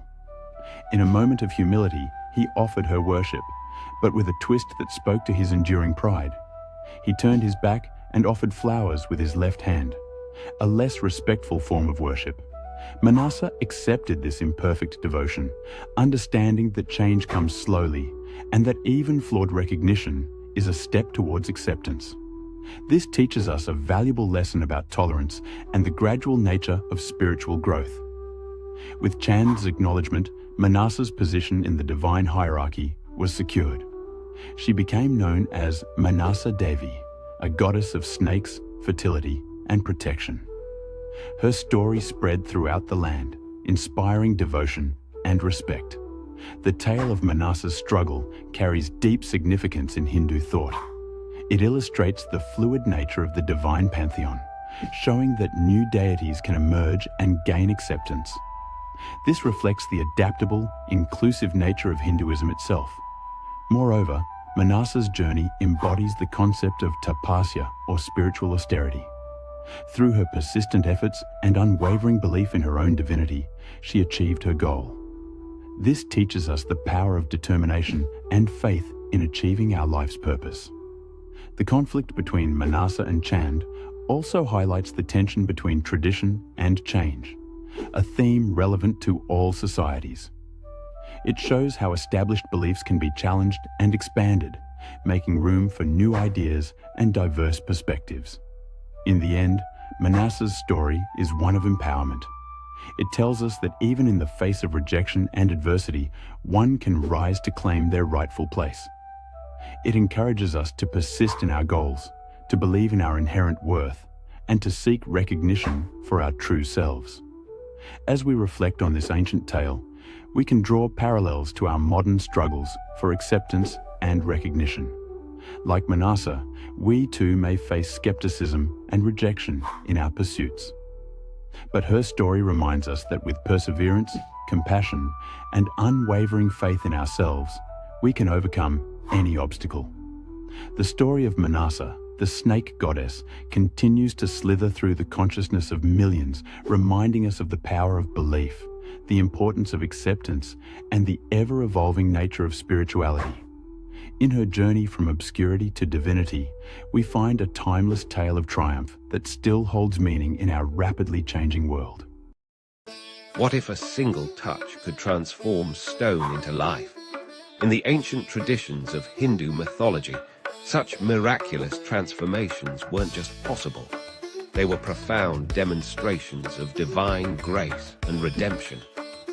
Today, we explore one such extraordinary tale, the story of Ahalya, whose journey from cursed stone to liberated soul reveals timeless truths about forgiveness, divine grace, and spiritual transformation. In the sacred land of ancient India lived Ahalya, whose name means the flawless one. Created by Brahma himself, she possessed unparalleled beauty and wisdom. The great sage Gautama chose her as his wife, and together they lived a life of devotion and spiritual practice in their peaceful ashram. But even the most serene gardens can harbor shadows. Indra, the king of the celestial realm, became enchanted by Ahalya's beauty. Known for his mischievous nature, he devised a plan that would forever alter the course of Ahalya's life. One morning, while Gautama was away performing his daily rituals, Indra assumed the sage's exact form and approached Ahalya. Here, ancient texts differ in their telling. Some say Ahalya knew it was Indra, but succumbed to temptation. Others maintain she was truly deceived by his perfect disguise. Regardless, when Gautama returned to find what had transpired, his anger manifested in a powerful curse. With words that shook the very foundations of the ashram, he condemned Ahalya to become as unfeeling as the heart he believed she had shown, transforming her into stone. Yet within this curse lay the seeds of eventual redemption. Gautama proclaimed that Ahalya would remain in this state until Lord Rama, an incarnation of Vishnu himself, would one day touch her with his sacred feet. Thus began Ahalya's long wait, existing as a stone in the very ashram where she had once lived as the sage's honored wife. Centuries passed. The stone that was Ahalya remained, weathering countless seasons, silent witness to the passage of time.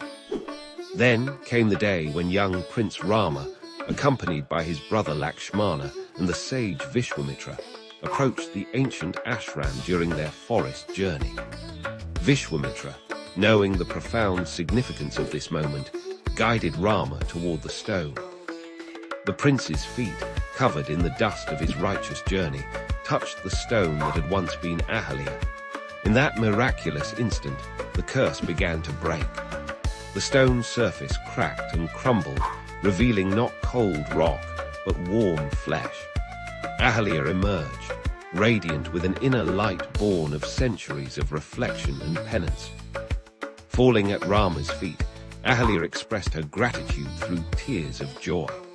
Her first words were not of her suffering or her long wait, but of profound thankfulness for the divine grace that had liberated her. This moment transcended mere physical transformation. It represented the ultimate power of divine compassion to heal and restore. The significance of this tale reaches far beyond its supernatural elements. Ahalia's story speaks to the universal human experiences of transgression, consequence, and redemption. The stone curse represents not just divine punishment, but the way our own actions can harden us, making us insensitive to the world around us. Rama's role in this story illuminates the Hindu concept of divine grace. His touch didn't just break a curse, it exemplified how divine intervention can transform our darkest moments into opportunities for spiritual awakening. The dust of his feet, considered sacred in Hindu tradition, symbolizes the humility required for true transformation. Gautama's eventual forgiveness of Ahalia teaches us about the power of redemption. After her liberation, ancient texts tell us that Ahalia was reunited with her husband, their reconciliation demonstrating that even the deepest wounds can heal through sincere repentance and divine grace. This story also challenges us to examine our own hearts. How often do we become like stone, unfeeling, unresponsive to the divine presence in our lives? Ahalia's liberation reminds us that no matter how hardened we become, the touch of divine grace can restore our true nature. In Hindu philosophy, this tale illustrates the concept of karma and grace working in harmony. While Ahalia's actions brought immediate consequences, her story didn't end with punishment. Through divine intervention, what seemed like an eternal curse became a pathway to profound spiritual transformation.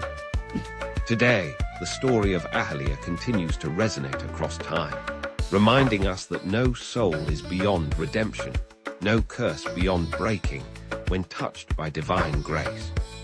Her transformation from stone to living being mirrors our own potential journey from spiritual unconsciousness to awakened awareness.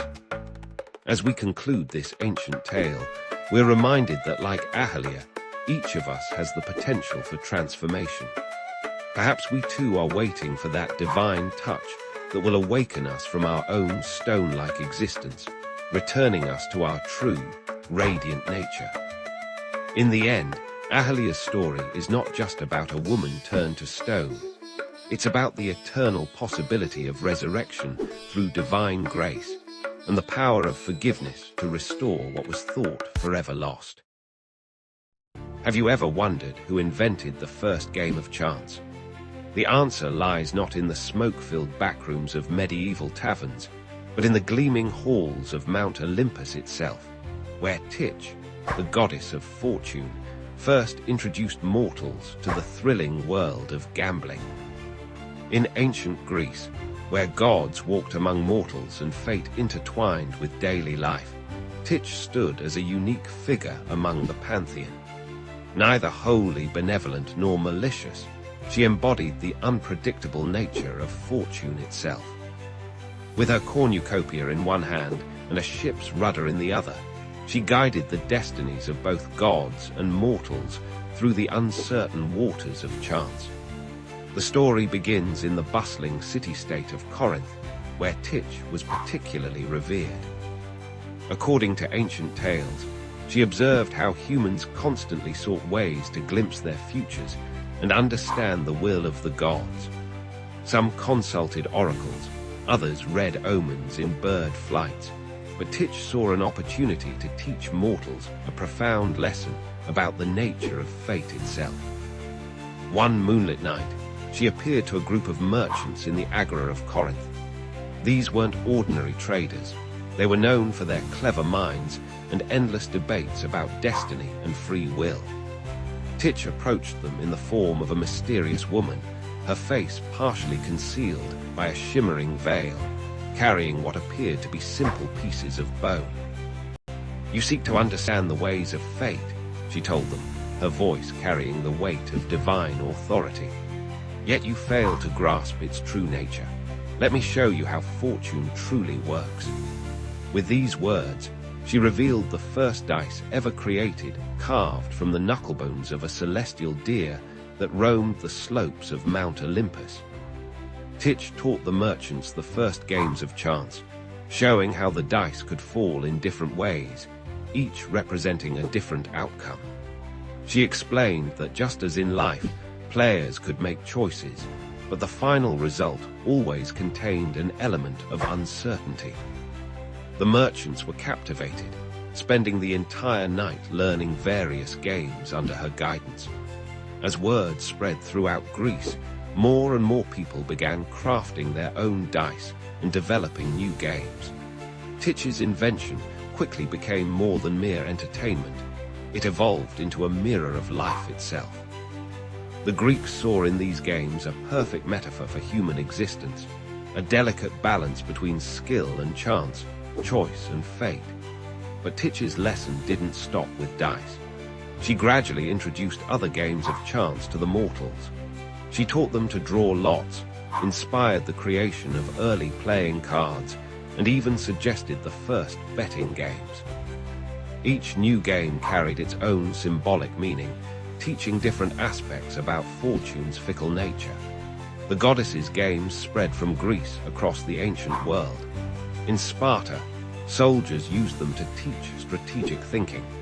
In Athens, philosophers incorporated them into discussions about free will and determinism. Even the oracles of Delphi sometimes used Titch's dice to provide answers to seekers, believing they carried divine wisdom. However, Titch's gifts came with a warning. She appeared in dreams to those who became too obsessed with gambling, reminding them that the games were meant to teach wisdom, not feed greed. She cautioned that while chance could bring great fortune, it could just as easily take it away. The wise, she counseled, would understand that life, like her games, required both prudent judgment and acceptance of uncertainty. The influence of Titch's games extended far beyond ancient Greece. The Romans later adopted her as Fortuna, spreading gambling games throughout their vast empire. From the dice games of Roman legionaries to the elaborate gambling houses of Pompeii, her influence shaped how ancient peoples understood and interacted with chance. Today, whenever someone rolls dice, shuffles cards, or places a bet, they're participating in an activity whose divine origins trace back to Titch's ancient lesson. Modern casinos, with their promises of fortune and risk, still echo the fundamental truths she sought to teach. That life is a mixture of skill and chance, that fortune favors the bold but humbles the reckless. The story of Titch and her games reminds us that gambling has always been more than mere entertainment. It represents humanity's eternal dance with chance and fate, our desperate desire to understand the unknowable, and our need to find meaning in the random turns of fortune's wheel. In museums around the world, ancient Greek dice and gaming pieces still survive, silent testimonies to Titch's enduring influence. These artifacts, some over 2,000 years old, connect us directly to those first nights in Corinth, when a goddess taught mortals to embrace the uncertainty of existence through play. So the next time you see dice being rolled or cards being dealt, remember Titch, the divine inventor of games of chance. Remember that in teaching humans to gamble, she wasn't just creating entertainment. She was offering a profound lesson about life itself, that while we can't control every outcome, we can learn to face uncertainty with wisdom, grace, and understanding. Can we truly trust those who suddenly change their ways? This ancient tale from the Panchatantra, India's treasure trove of wisdom, explores this very question through a story that has enlightened minds for over 2,000 years. In a serene pond, surrounded by lush vegetation, lived a community of frogs. They spent their days swimming in the crystal-clear waters, catching insects, and enjoying the simple pleasures of life. Their peaceful existence, however, was about to face an unexpected challenge. Near this pond lived a black cobra named Karalavaktra, renowned for his fearsome hunting skills. Age had begun to slow him down, making it increasingly difficult to catch his prey. Day after day, his attempts to catch the swift frogs ended in failure, leaving him hungry and frustrated. As hunger gnawed at him, he realized he needed a new strategy, one that would require cunning rather than speed. One morning, Karalavaktra positioned himself by the pond's edge, appearing unusually calm and meditative. Instead of his usual aggressive posture, he sat perfectly still, as if lost in deep contemplation. The frogs, who had always fled at the mere sight of him, watched from a safe distance, puzzled by this strange behavior. After several hours of observation, one young frog gathered enough courage to call out, "Oh, mighty serpent, why do you not hunt today as you usually do?" The cobra's response was carefully crafted to deceive. "My dear friend," he replied, his voice gentle and sorrowful, "a wise sage recently taught me the futility of violence and the power of peace. I have taken a sacred vow to never harm another creature again." The young frog, impressed by this apparent transformation, shared the news with others. Soon, the entire frog community began discussing the snake's spiritual awakening.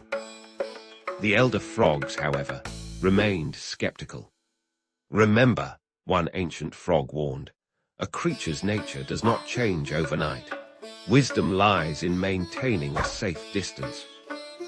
But the younger frogs were captivated by Karalavaktra's newfound spirituality. Each day, they ventured closer to the snake, listening to his philosophical discourses on peace and harmony. The cobra spoke of karma, dharma, and the interconnectedness of all beings. His words were honey-sweet, masking his true intentions. As days passed, the frogs grew increasingly comfortable around their former predator. They even began using his broad hood as a platform to sit and chat, treating him like a wise guru. Karalavaktra maintained his peaceful facade, all while plotting his real strategy. One evening, as several frogs sat upon his hood, engaged in conversation, Karalavaktra casually mentioned that he was feeling weak from his fasting. "Perhaps," he suggested innocently, "one of you could sacrifice yourself to sustain me. After all, is it not the highest dharma to help a reformed being maintain their spiritual path?" The younger frogs, completely deceived by weeks of masterful manipulation, actually considered his request. Before the elder frogs could intervene, one young frog volunteered, seeing it as an honor to help their spiritual friend. In an instant, Karalavaktra's true nature revealed itself. The volunteer disappeared into his mouth, leaving the other frogs frozen in horror.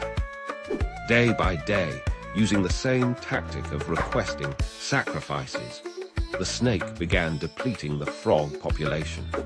The remaining frogs finally realized their terrible mistake, but for many, this wisdom came too late.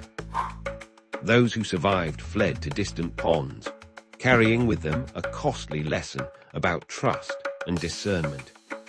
This Panchatantra tale carries timeless wisdom about the nature of deception and the importance of critical thinking.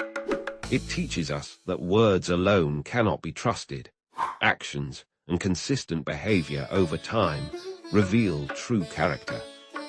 The story reminds us that wisdom often comes from elders who have seen the patterns of life repeat themselves through generations. Moreover, the tale speaks to the danger of naive trust and the importance of maintaining healthy skepticism, even when faced with apparently transformed characters. Just as the young frogs were deceived by sweet words and false spirituality, we too can fall prey to those who use noble concepts to mask ignoble intentions. The story also illuminates the concept of svabhava, or inherent nature, suggesting that fundamental character traits often remain unchanged despite outward appearances. This teaching encourages us to observe patterns of behavior rather than rely solely on words or temporary displays of virtue. In our modern world, where deception often wears sophisticated masks, this ancient tale remains remarkably relevant. It reminds us that wisdom requires us to balance openness with discernment, trust with careful observation, and hope for change with realistic understanding of nature. As we reflect on this tale, we might ask ourselves, how often do we ignore warning signs in our eagerness to believe what we wish to be true? What price do we pay for abandoning discernment in favor of blind trust? The answers to these questions might save us from becoming prey to modern-day Karalavactras, who, like the cunning cobra, disguise their true intentions behind peaceful facades. Picture this, a vast battlefield strewn with fallen warriors, where 100 brothers once stood united in their quest for power. Now, as the sun sets on the 18th day of the Great War, not one remains. This is the story of how the mighty Kauravas met their end, a tale of pride, destiny, and divine justice. The 100 Kaurava brothers, led by the eldest, Duryodhana, had chosen the path of adharma, unrighteousness. Despite numerous attempts at peace by Krishna and the Pandavas, their pride and greed led them to wage the greatest war ever fought. The consequences of their choices would unfold in the most devastating ways on the battlefield of Kurukshetra. In the early days of the war, the lesser-known Kaurava brothers fell rapidly. Many met their end facing Bhima, who had taken a terrible vow to avenge the humiliation of Draupadi.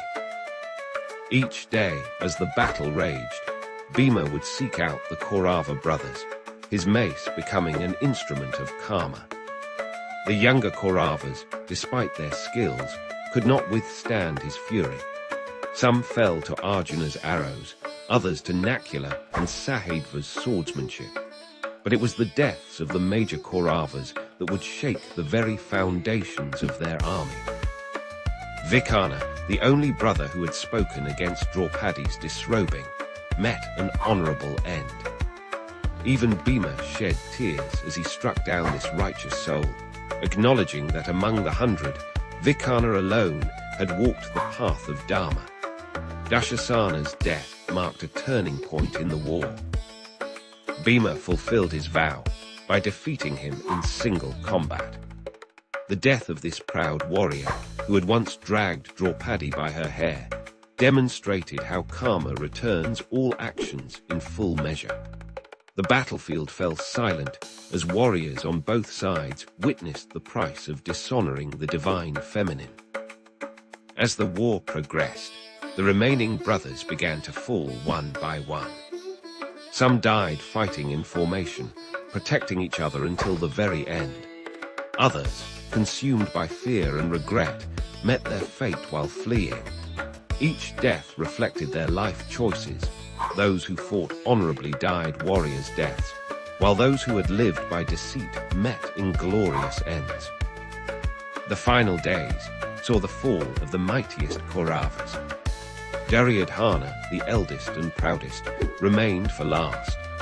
Having lost all his brothers, he faced the bitter truth that his actions had led to their destruction. In his final battle with Bhima, their legendary mace fight, we see the culmination of a lifetime of rivalry. Despite Krishna's warnings and numerous opportunities for peace, Duryodhana's pride had remained unshaken until this moment. The duel between Bhima and Duryodhana represents more than just a physical battle. It embodies the eternal struggle between Dharma and Adharma, righteousness and unrighteousness. Duryodhana, skilled in mace warfare and blessed with near-invulnerable skin, fought with all his remaining strength. But karma had written a different destiny.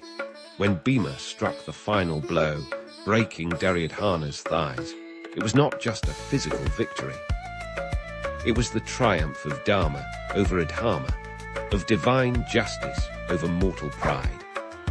Duryodhana lay dying, his 100 brothers already gone, their vast army destroyed. In his final moments, he experienced a profound realization about the futility of pride and the power of divine will. The fall of the Kauravas teaches us eternal truths about existence. First, that actions have consequences that cannot be escaped. The Kauravas' choice to pursue power through Adharma sealed their fate. Second, that pride blinds us to wisdom.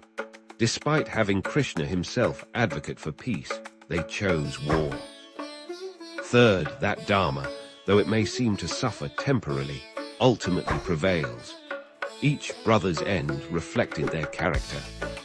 Those who showed traces of Dharma died honorably in battle. Those who had embraced Adharma completely met darker fates. The 100 Kaurava brothers, born of a single boon, united in their opposition to the Pandavas, fell one by one until none remained. Their story serves as an eternal reminder that the path of Adharma, though it may seem powerful and attractive, leads to destruction. In the end, the fall of the Kauravas demonstrates a fundamental principle of Hindu philosophy, that the universe maintains balance through karma. No action, good or bad, goes unrewarded or unpunished. The divine works through time and circumstances to ensure that Dharma prevails, even if the path to that victory is paved with sacrifice and suffering. Their tale, though thousands of years old, remains relevant today. It warns us about the dangers of pride, the importance of choosing Dharma over personal gain, and the inevitable justice of karma. As we reflect on their fate, we're reminded that every choice we make shapes not just our destiny, but the very fabric of Dharma itself. Have you ever wondered what makes the perfect human being? This very question once sparked an extraordinary contest between the king and queen of Mount Olympus themselves, Zeus and Hera. Their divine competition would shape the very nature of mortality itself, and its lessons echo through the ages to this very day. In the golden age of ancient Greece, when gods walked freely among mortals, Zeus and Hera ruled the pantheon from their thrones atop Mount Olympus. Their marriage was famous for its stormy nature, filled with jealousy, rivalry, and constant attempts to outdo one another. While Zeus was known for his power and authority, Hera was celebrated for her wisdom and protection of marriage. Both believed they understood mortals better than the other. One day, during a particularly heated argument about their respective abilities, Zeus boasted that he could create the perfect mortal being. Hera, tired of her husband's endless pride, challenged him to prove it. Thus began a contest that would captivate both the divine and mortal realms. Each deity would create their version of the perfect human, and the other gods would judge the results. Zeus approached his task with characteristic confidence. Drawing upon his experience as king of the gods, he sought to create a being of pure strength and ambition. His creation would embody the qualities he most admired: power, leadership, and unstoppable drive. From the sacred clay of Mount Olympus, Zeus molded a tall, muscular figure with piercing eyes and a commanding presence. He named his creation Kratos, meaning power. Hera took a different approach. Having watched over countless marriages and families, she understood the complexity of human nature. She worked methodically, carefully blending qualities she knew were essential for a truly fulfilled life. Her creation, whom she named Sophia, meaning wisdom, possessed beauty that came from inner grace rather than mere appearance. When both deities unveiled their creations before the assembled gods, the contrast was striking. Kratos stood proud and powerful, radiating strength and authority. His very presence commanded attention, and his voice carried the weight of command. He spoke of grand ambitions, of conquering challenges and achieving glory. Zeus beamed with pride at his creation, certain he had captured the essence of human perfection. Sophia, however, moved with gentle purpose. She spoke not of personal glory, but of understanding, compassion, and the connections between all things. Her wisdom showed in how she listened as much as she spoke, and in her ability to see beyond surface appearances to deeper truths. Hera watched quietly, knowing her creation embodied something more subtle, but no less powerful than raw strength. The gods began their evaluation, observing how each creation interacted with the world around them. Kratos proved himself capable of great achievements, leading others and accomplishing mighty deeds. Yet he struggled with pride, and often found himself lonely at the heights of his success. His strength, while impressive, created distance between himself and others. Sophia demonstrated different gifts. She built bridges between people, solved conflicts through understanding, and showed how true strength often lies in vulnerability and connection. Her influence spread not through force, but through the ripple effects of wisdom shared and kindness shown. She proved that leadership could be quiet yet profound. As the contest drew to its conclusion, something unexpected happened. Kratos and Sophia encountered each other, and their interaction revealed the truth both Zeus and Hera had overlooked. The perfect human being wasn't about embodying either pure strength or pure wisdom. It was about the balance between the two. The assembled gods declared the contest a draw, but the lesson was clear. Humans needed both the ambition of Zeus's creation and the wisdom of Hera's. They required the drive to achieve great things and the heart to do so with compassion. The perfect human wasn't a single ideal, but a constant journey between these complementary forces. This myth teaches us that perfection doesn't lie in extremes, but in balance.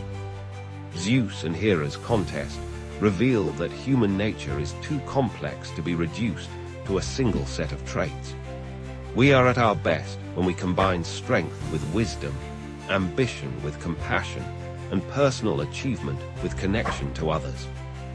The story's influence resonates through Greek art and literature, where heroes are often portrayed struggling between these competing aspects of human nature. It reminds us that our greatest challenge isn't becoming perfect in one way, but finding harmony between our different qualities and potential. Today, as we grapple with questions of human potential and achievement, this ancient tale offers timeless wisdom.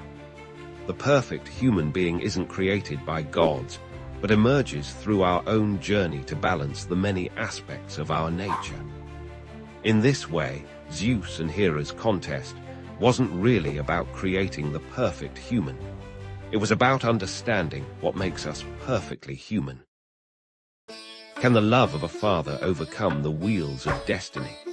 In the great epic Mahabharata, there exists a heart-wrenching tale that explores this very question, the story of Shrutesna, the valiant son of Karna, whose fate was sealed before he drew his first breath. In the vast tapestry of the Mahabharata, Karna stands as one of its most complex characters. Born to Kunti and the sun god Surya, abandoned at birth, and raised by a charioteer, Karna rose to become one of the greatest warriors of his age. but few know the tale of his son Shrutesna, whose life and death would add another layer to Karna's tragic existence.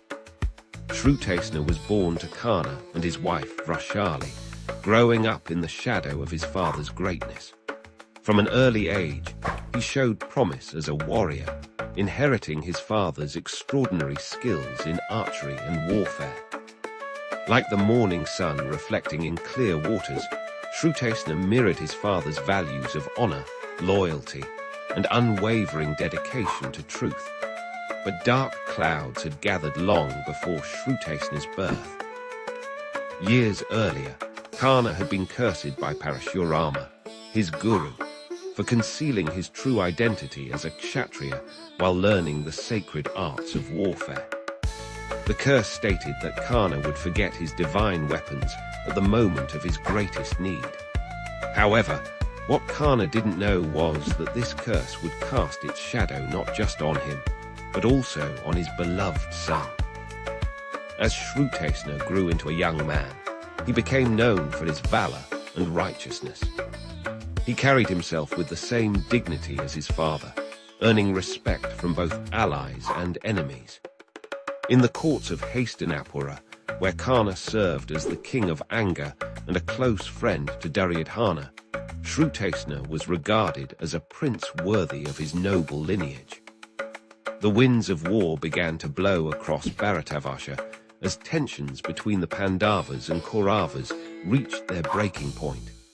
As preparations for the great Kurukshetra war began, Shrutesna, now a skilled warrior, stood ready to fight alongside his father. The bond between father and son had grown stronger through years of training, shared values, and mutual respect. But fate had woven a different pattern in its cosmic tapestry. On the 13th day of the war, Shrutesna found himself facing the mighty Arjuna, his father's greatest rival, and unknown to both, his own uncle.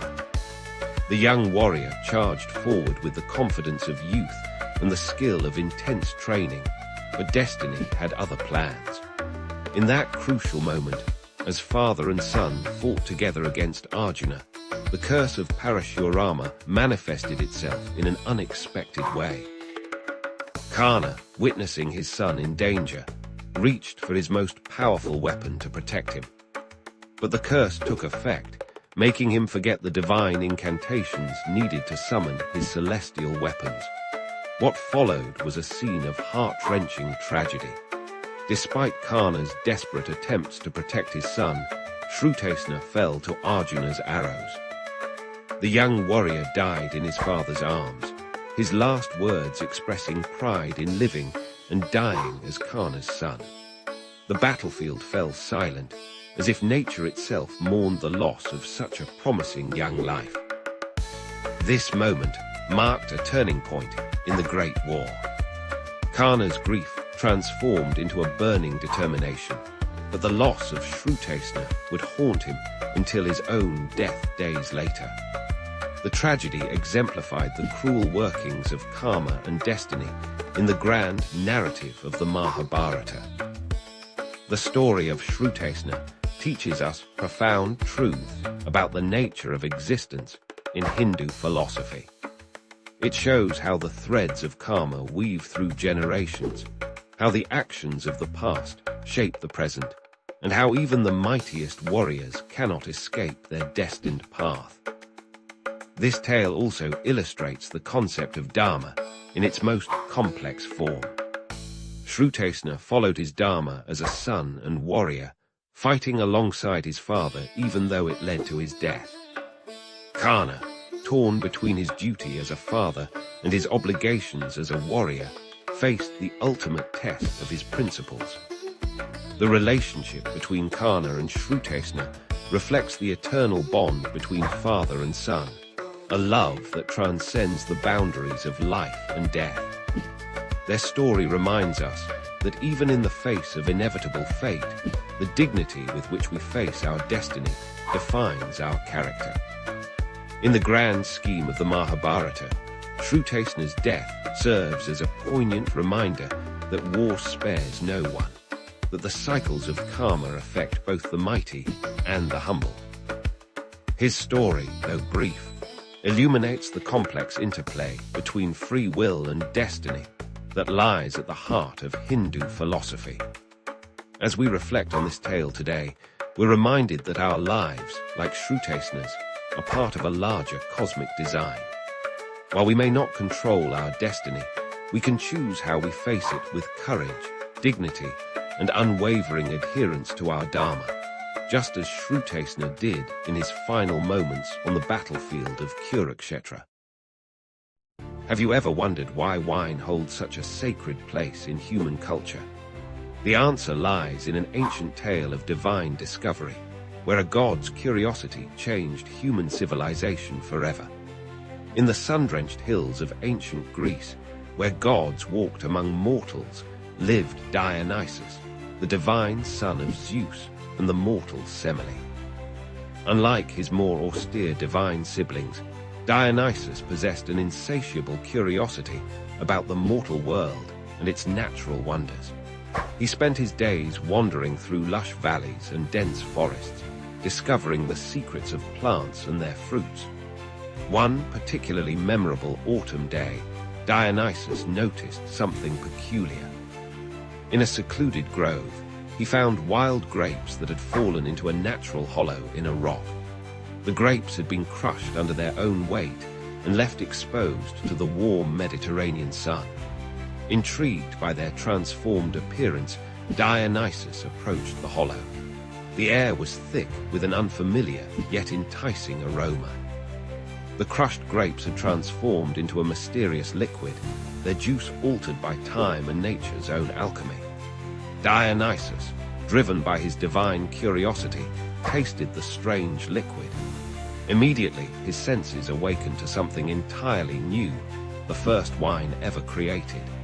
The drink filled him with a warm, pleasant sensation. He felt his spirit soar and his mind expand with creative possibilities. This was no ordinary fruit juice. This was something magical, something that could bridge the gap between the mortal and divine realms. Dionysus knew he had discovered something extraordinary. Excited by his discovery, Dionysus began experimenting. He gathered more grapes and refined the process of fermentation. He learned that different varieties of grapes produced unique flavors, and that time played a crucial role in the transformation. Through divine inspiration and patient observation, he mastered the art of winemaking. But Dionysus was not content to keep this discovery to himself. He believed wine could bring moments of divine joy to mortal lives.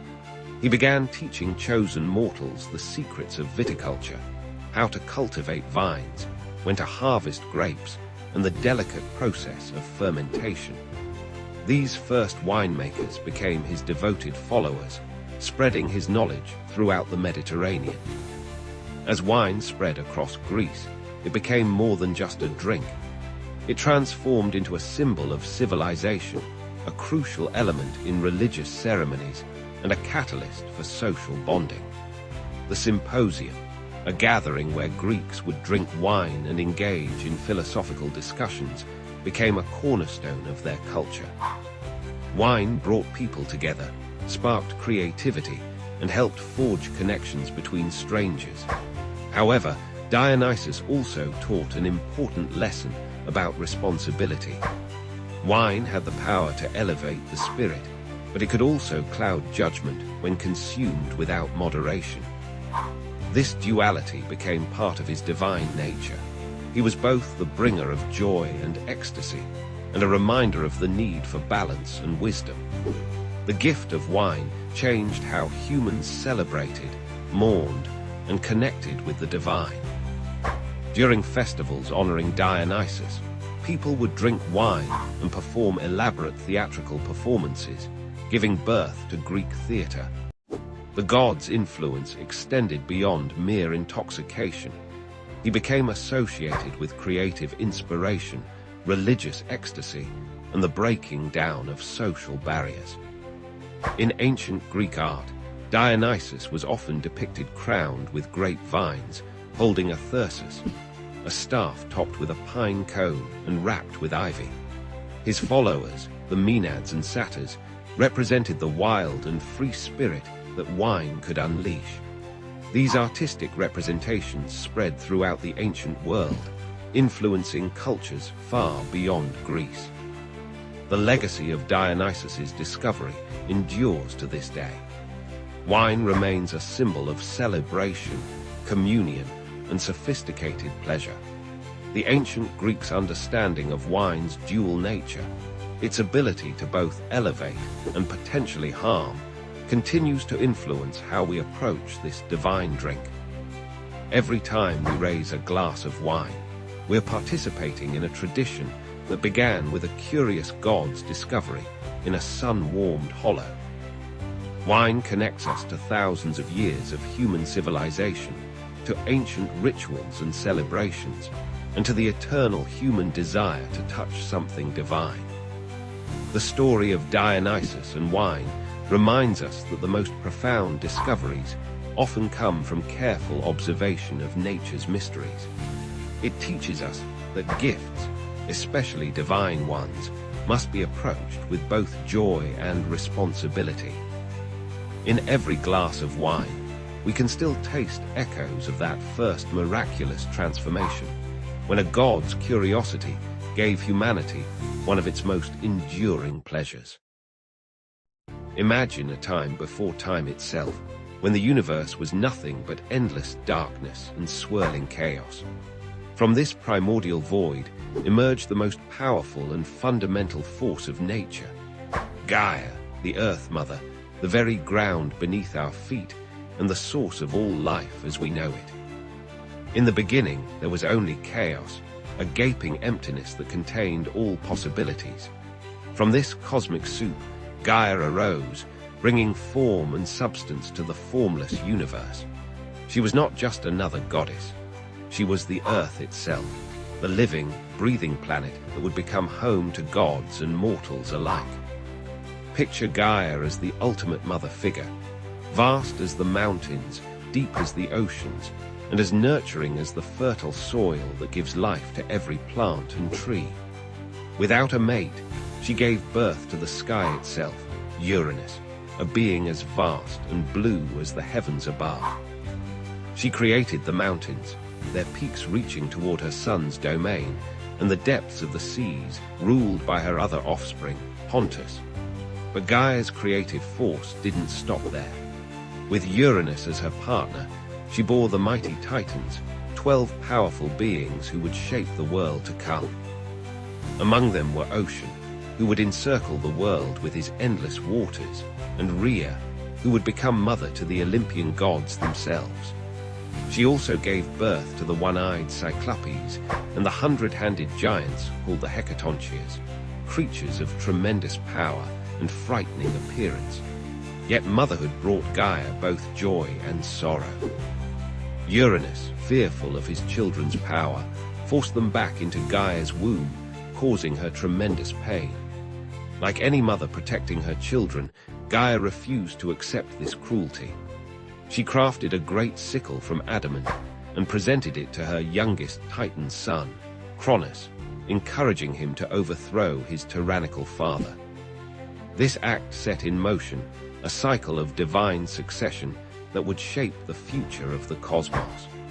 Cronus used the sickle to castrate Uranus, separating heaven from earth and becoming the new ruler of the universe. From Uranus's blood spilled upon Gaia arose new beings, the giants, the ash tree nymphs called the Meliae, and the fearsome Erinyes, the Furies who would forever pursue those who committed crimes against family. But the cycle of power and rebellion wasn't over. When Cronus began swallowing his own children to prevent them from overthrowing him, Gaia once again intervened. She helped Rhea hide her youngest child, Zeus, ensuring his survival. Zeus would eventually grow up to lead a rebellion against Cronus, establishing the reign of the Olympian gods we know from classical mythology. Throughout these cosmic struggles, Gaia remained a force of both creation and destruction. When the Olympians established their rule, She gave birth to her last and most fearsome offspring, Typhus, a monster of unprecedented power who nearly overthrew Zeus himself. This wasn't an act of pure malice, but rather Gaia's way of maintaining balance, testing each new regime to ensure they were worthy of their power. Even after the age of cosmic battles ended, Gaia's influence continued. The ancient Greeks understood her as the source of prophetic wisdom, believing that her connection to the very foundations of existence gave her unique insight into the future. The oracle at Delphi was said to have originally belonged to her before passing to Apollo. In every tree that reaches toward the sky, every spring that bubbles up from the ground, and every mountain that pierces the clouds, the Greeks saw Gaia's continuing presence. She was the force that made crops grow, the power that caused earthquakes when angered, and the eternal mother who received all living things back into her embrace upon death. Today, Gaia's legacy lives on not just in mythology, but in how we understand our relationship with the natural world. The modern Gaia hypothesis, which suggests that Earth's living and non-living components form a complex interacting system that maintains the conditions for life, draws its name from this ancient goddess who first embodied the idea of Earth as a living, conscious entity. As we face modern environmental challenges, Gaia's myth reminds us of our deep connection to the Earth and our responsibility to maintain harmony with the natural world. She teaches us that power must be balanced with wisdom, that creation and destruction are part of the same cycle, and that the Earth itself is not just our home, but our mother, deserving of our respect, protection, and reverence. In the end, Gaia's story is not just a tale of cosmic creation, but a reminder of the fundamental forces that shape our existence. The power of motherhood, the importance of balance in nature, and the eternal cycles of creation, destruction, and renewal that continue to this day.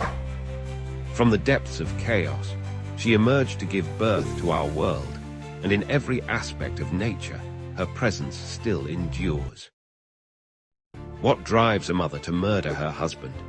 In ancient Greece, few tales capture the dark depths of revenge quite like the story of Clytemnestra, the queen who waited 10 years to serve justice as cold as the blade she wielded.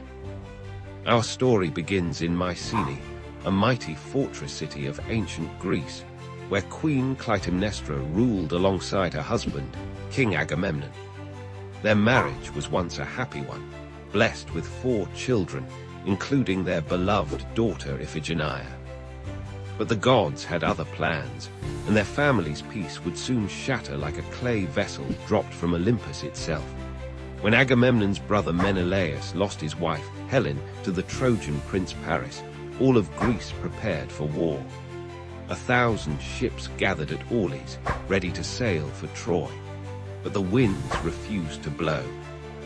Day after day, the massive fleet sat motionless on still waters, as if Poseidon himself held them in contempt. Desperate for answers, Agamemnon consulted the prophet Calchas, who delivered devastating news. The goddess Artemis demanded a sacrifice, Agamemnon's own daughter, Iphigenia. Only her blood could appease the goddess and grant favorable winds for the journey to Troy. Faced with an impossible choice between his daughter and his duty as commander of the Greek forces, Agamemnon made a decision that would seal his fate. He lured Iphigenia to Aulis under the false pretense of marriage to the great warrior Achilles. Instead of a wedding, the young princess found herself on an altar, her own father holding the knife that would end her life. When news reached Clytemnestra of her daughter's death, something broke within her. The loving wife transformed into an instrument of vengeance, her heart hardening like bronze in a smith's forge. For 10 long years, while Agamemnon fought at Troy, she planned her revenge with meticulous precision. During those years of waiting, Clytemnestra found solace in the arms of Aegisthus, Agamemnon's cousin who harbored his own grudge against the king.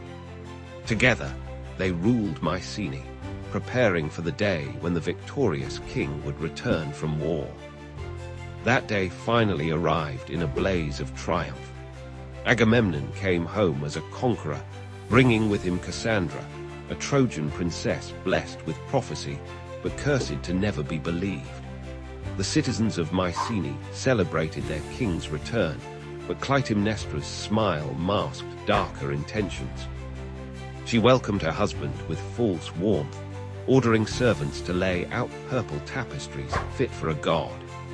Agamemnon, perhaps sensing the impropriety of walking on such luxury, initially refused.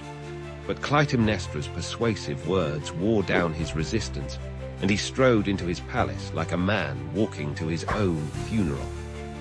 In what followed, Clytemnestra revealed the full measure of her vengeance. As Agamemnon bathed, celebrating his homecoming, she trapped him in a net and struck him down with an axe. Cassandra, who had foreseen this bloody end but could do nothing to prevent it, met the same fate. Standing over her husband's body, Clytemnestra declared her act one of justice, not mere murder. She had avenged her daughter, paying blood with blood as the ancient laws demanded. The chorus of citizens, though horrified, could not deny the terrible logic of her revenge. But violence begets violence in the world of Greek tragedy. Clytemnestra's act of vengeance would have far-reaching consequences, especially for her remaining children. Her son Orestes, who had been sent away as a child, would eventually return to avenge his father, continuing the cycle of bloodshed that seemed to curse the house of Atreus. This tale, immortalized in Aeschylus's trilogy, The Austere, speaks to timeless themes that still resonate today. It explores the conflict between justice and revenge, between family loyalty and civic duty, between divine law and human law. Clytemnestra stands as one of literature's most complex characters, a grieving mother, a betrayed wife, a calculating queen, and a ruthless avenger. The story challenges us to consider difficult questions about justice and vengeance. Was Clytemnestra justified in her actions? Does one crime excuse another? Can the cycle of violence ever truly end? These questions haunted the ancient Greeks just as they trouble us today. The influence of this tale extends far beyond ancient Greece. It has inspired countless works of art, literature, and drama across the centuries. Modern adaptations continue to explore its themes, finding new relevance in its examination of justice, gender roles, and the devastating impact of violence on families and societies. In the end, Clytemnestra's story reminds us that revenge, though sweet in the moment, often bears bitter fruit. It shows us how a single act of violence can ripple through generations, leaving no one untouched by its destructive wake. Perhaps most importantly, it warns us that justice, when pursued without mercy, can become indistinguishable from the very crimes it seeks to punish. Have you ever wondered who invented the first game of chance? The answer lies not in the smoke-filled backrooms of medieval taverns, but in the gleaming halls of Mount Olympus itself, where Titch, the goddess of fortune, first introduced mortals to the thrilling world of gambling. In ancient Greece, where gods walked among mortals and fate intertwined with daily life, Titch stood as a unique figure among the pantheon. Neither wholly benevolent nor malicious, she embodied the unpredictable nature of fortune itself. With her cornucopia in one hand and a ship's rudder in the other, she guided the destinies of both gods and mortals through the uncertain waters of chance. The story begins in the bustling city-state of Corinth, where Titch was particularly revered. According to ancient tales, she observed how humans constantly sought ways to glimpse their futures and understand the will of the gods. Some consulted oracles, others read omens in bird flights, But Titch saw an opportunity to teach mortals a profound lesson about the nature of fate itself. One moonlit night, she appeared to a group of merchants in the Agora of Corinth.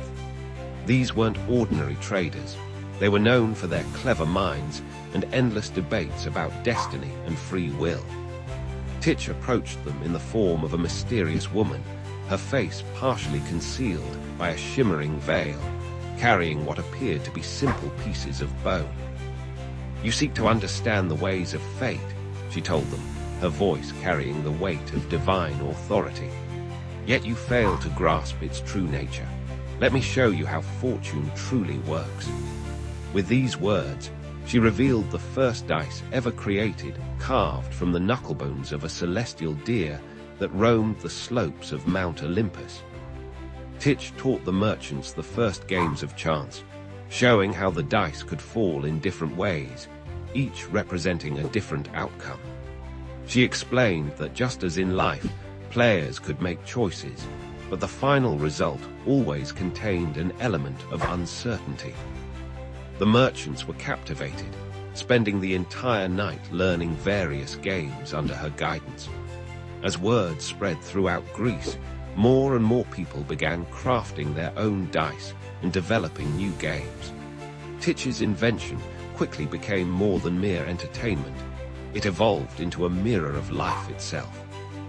The Greeks saw in these games a perfect metaphor for human existence, a delicate balance between skill and chance, choice and fate.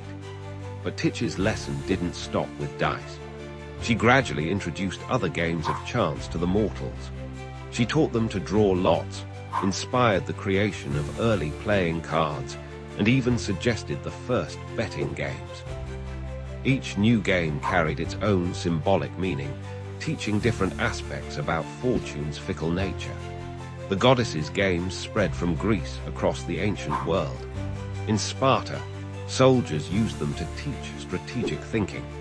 In Athens, philosophers incorporated them into discussions about free will and determinism. Even the oracles of Delphi sometimes used Titch's dice to provide answers to seekers, believing they carried divine wisdom. However, Titch's gifts came with a warning. She appeared in dreams to those who became too obsessed with gambling, reminding them that the games were meant to teach wisdom, not feed greed. She cautioned that while chance could bring great fortune, it could just as easily take it away. The wise, she counseled, would understand that life, like her games, required both prudent judgment and acceptance of uncertainty. The influence of Titch's games extended far beyond ancient Greece. The Romans later adopted her as Fortuna, spreading gambling games throughout their vast empire. From the dice games of Roman legionaries to the elaborate gambling houses of Pompeii, her influence shaped how ancient peoples understood and interacted with chance. Today, whenever someone rolls dice, shuffles cards, or places a bet, they're participating in an activity whose divine origins trace back to Titch's ancient lesson. Modern casinos, with their promises of fortune and risk, still echo the fundamental truths she sought to teach, that life is a mixture of skill and chance, that fortune favors the bold but humbles the reckless. The story of Titch and her games reminds us that gambling has always been more than mere entertainment. It represents humanity's eternal dance with chance and fate, our desperate desire to understand the unknowable, and our need to find meaning in the random turns of fortune's wheel. In museums around the world, ancient Greek dice and gaming pieces still survive, silent testimonies to Titch's enduring influence. These artifacts, some over 2,000 years old, connect us directly to those first nights in Corinth, when a goddess taught mortals to embrace the uncertainty of existence through play. So the next time you see dice being rolled or cards being dealt, remember Titch, the divine inventor of games of chance. Remember that in teaching humans to gamble, she wasn't just creating entertainment. She was offering a profound lesson about life itself. that while we can't control every outcome, we can learn to face uncertainty with wisdom, grace, and understanding. Have you ever wondered who gave the Greek gods their power? Behind the mighty Zeus and the Olympian hierarchy stands a force even more fundamental: Kratos, the divine embodiment of strength, power, and authority. This is the story of how the very concept of leadership came to be in Greek mythology. In the vast cosmos of Greek mythology, Kratos isn't just another deity, he's the very essence of authority itself. Born to Pallas and Styx, Kratos emerged as one of the most powerful forces in the divine realm. Along with his siblings Beer, Force, Nike, Victory, and Zealous, Zeal, he helped establish the fundamental principles of power that would govern both gods and mortals. But why does Kratos matter so much in the grand scheme of things? Picture the universe before order existed. Chaos reigned supreme, with no structure or hierarchy to guide divine or mortal affairs. The ancient Greeks believed that without Kratos, there would be no foundation for leadership, no basis for authority, and no system to maintain cosmic order. When Zeus challenged the Titans for control of the universe, it was Kratos who played a pivotal role. The ancient texts tell us that Kratos, along with his siblings, was among the first to pledge allegiance to Zeus. This wasn't just a simple act of taking sides. It was a fundamental moment that established the very concept of divine authority. By choosing Zeus, Kratos essentially created the template for all future power structures. Think of Kratos as the divine architect of authority. He didn't just support Zeus's rise to power. He helped create the entire system that made leadership possible. Through his influence, the Greeks came to understand that true authority requires both strength and legitimacy. This wasn't about brute force alone. It was about creating a sustainable system of governance.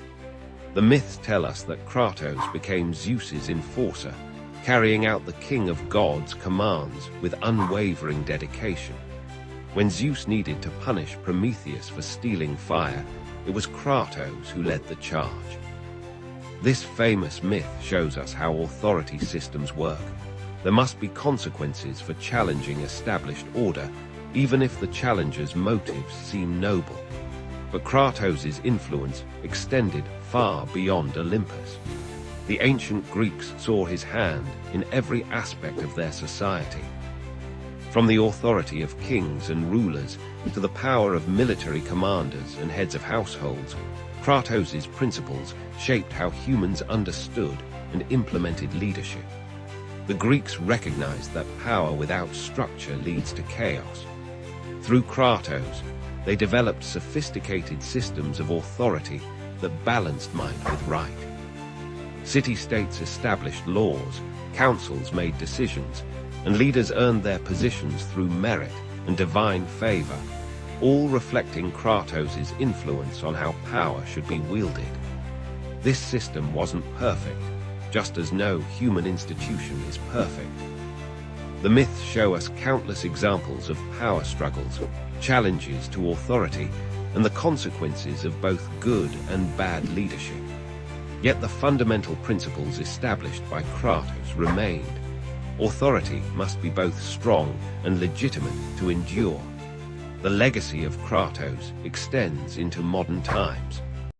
When we talk about checks and balances, legitimate authority, or the social contract, we're drawing on concepts that the ancient Greeks first explored through their understanding of Kratos.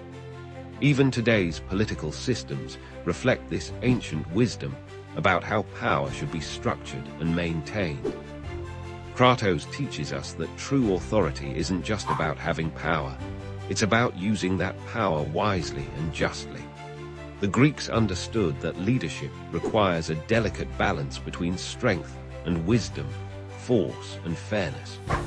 Through Kratos, they created a model of authority that continues to influence how we think about leadership today. In our modern world, As we grapple with questions of leadership and authority, the lessons of Kratos remain relevant. Who has the right to lead? How should power be distributed? What makes authority legitimate?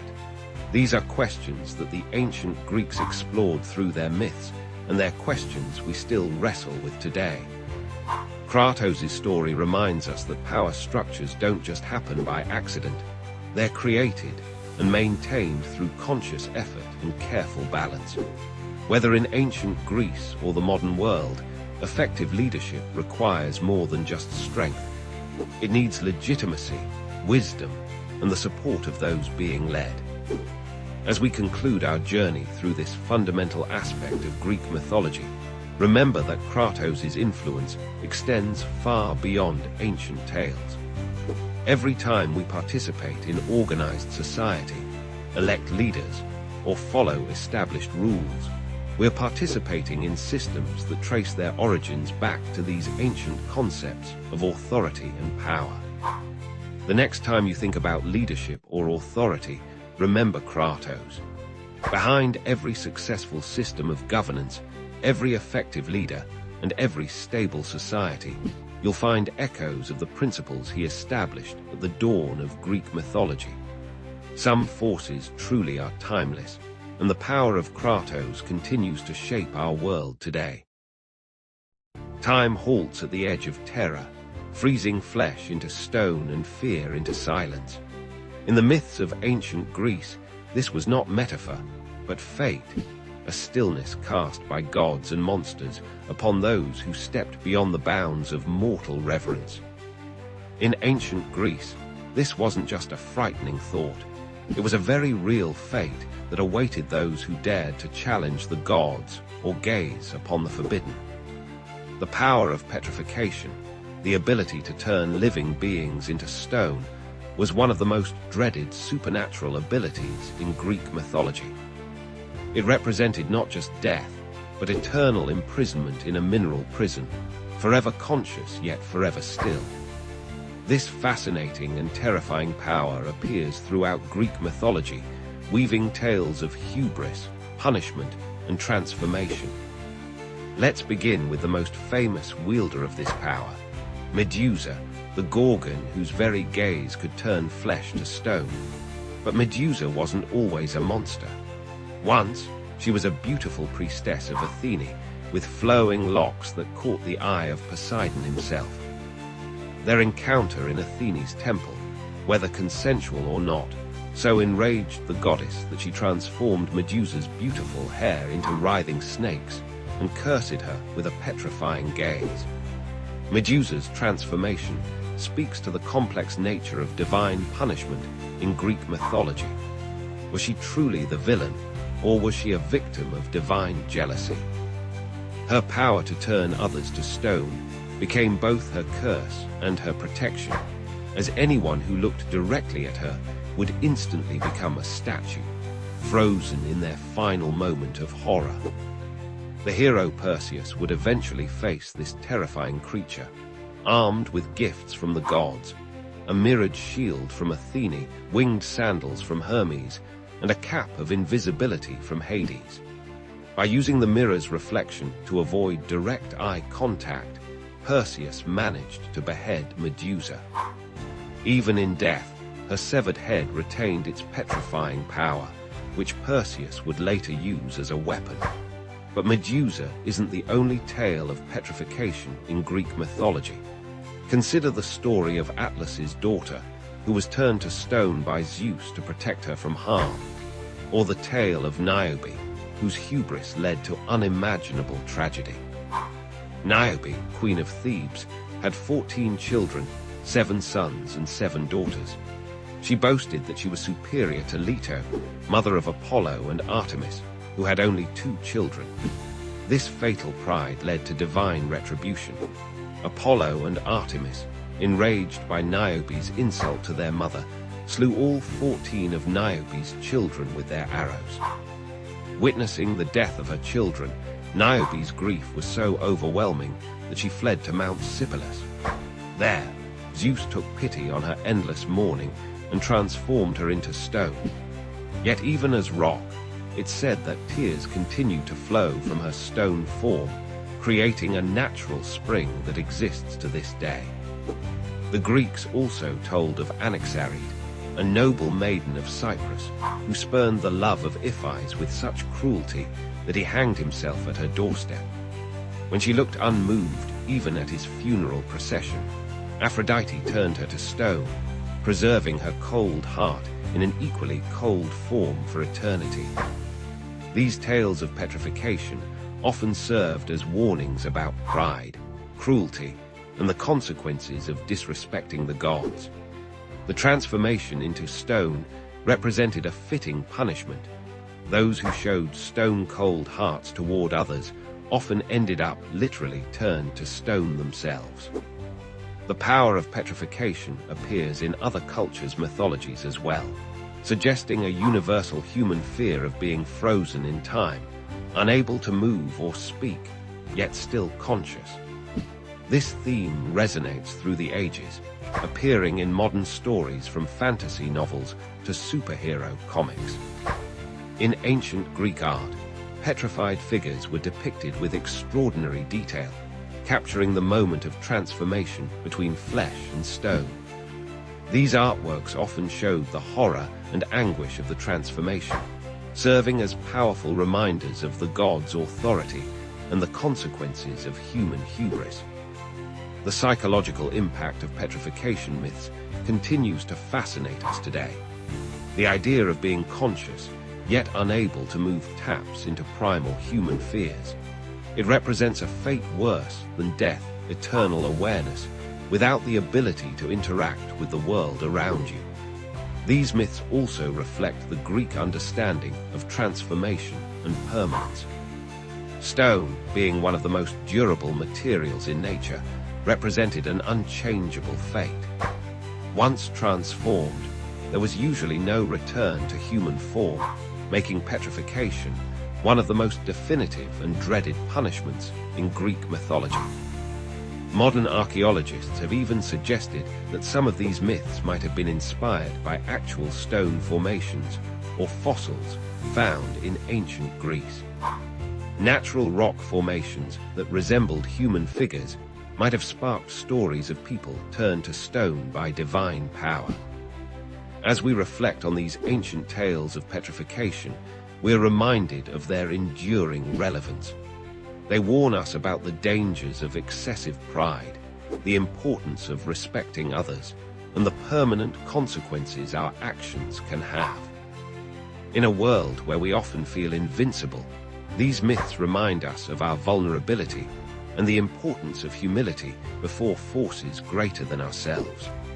Whether wielded by Medusa, the gods, or other mythological figures, the power of petrification remains one of the most compelling and terrifying elements of Greek mythology. It continues to captivate our imagination, reminding us that sometimes the most frightening fate isn't death, but the eternal stillness of stone. Have you ever gazed at the night sky and wondered why the moon waxes and wanes? The ancient Hindu texts reveal a fascinating tale of love, jealousy, and cosmic consequences that gave birth to the celestial constellations we see today.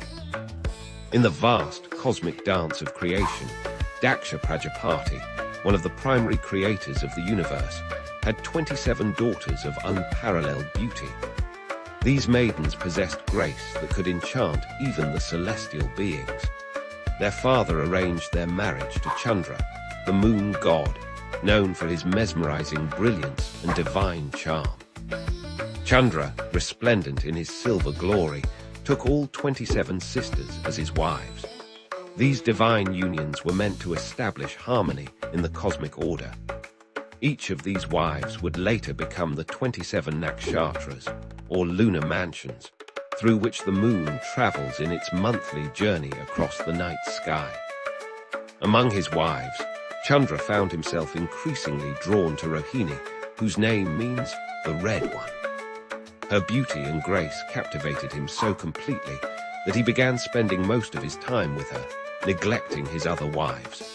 Rohini, who would become the star Aldebaran in the modern astronomical terms, basked in Chandra's undivided attention and love. The other wives, feeling abandoned and heartbroken, approached their father Daksha. They wept as they shared their sorrow, speaking of lonely nights while Chandra remained in Rohini's mansion. These daughters, who would become stars like Ashwini, Bharani, Kritika, and others, sought justice from their powerful father. Daksha's anger blazed like a cosmic fire upon hearing of this injustice. He summoned Chandra to his celestial court and spoke words that would forever change the moon's nature. For your transgression of Dharma, for showing such partiality among your wives, I curse you to wane gradually day by day, declared Daksha. The curse took immediate effect. Chandra, who once shone with full brilliance, began to lose his light. Day by day, his radiance diminished until he was barely visible in the night sky. This waning affected not just the moon but all life on Earth, as his light was essential for the growth of plants, the flow of tides, and the balance of nature. The other gods, concerned about the cosmic imbalance, approached Daksha for a solution. After much deliberation, Daksha modified his curse. The moon would still wane, but only for half the month. During the other half, he would regain his brightness gradually. This cycle would continue forever, teaching the importance of balance and equal treatment. This is why we see the moon's phases today. From the full moon to the new moon, and back again, this eternal cycle reminds us of the consequences of favoritism and the importance of treating all with equal respect. Each of Chandra's wives became a nakshatra, forming a celestial map through which the moon travels. The 27 nakshatras each possess unique characteristics and divine energies. Rohini represents creativity and fertility. Ashwini brings healing and swift progress. Bharani teaches the power of transformation. Each constellation carries forward these divine qualities, influencing life on Earth as the moon passes through their domains. In Hindu astrology, these nakshatras play a crucial role in determining auspicious times, understanding personal characteristics, and mapping life's journey. They're not just distant stars, but living energies that connect the cosmic dance with our earthly existence. This ancient tale carries timeless wisdom about the consequences of our actions and the importance of maintaining harmony in relationships. Just as the moon must travel through all 27 constellations, we too must learn to balance our attention and affection in our relationships. The next time you observe the moon's changing phases, remember this divine drama that unfolds eternally in the night sky. Each phase tells a story of love, justice, and cosmic balance. The waning moon reminds us of the price of partiality, while the waxing moon speaks of hope and restoration. In this grand celestial design, we find a profound truth. Everything in creation is interconnected. The moon's journey through the nakshatras maintains cosmic harmony, influences Earth's rhythms, and guides human destiny. This eternal cycle, born from a tale of divine love and celestial justice, continues to illuminate our nights and inspire our understanding of the cosmic order. May this ancient wisdom help us navigate our own paths with greater awareness and balance, just as the moon navigates the eternal dance of the nakshatras.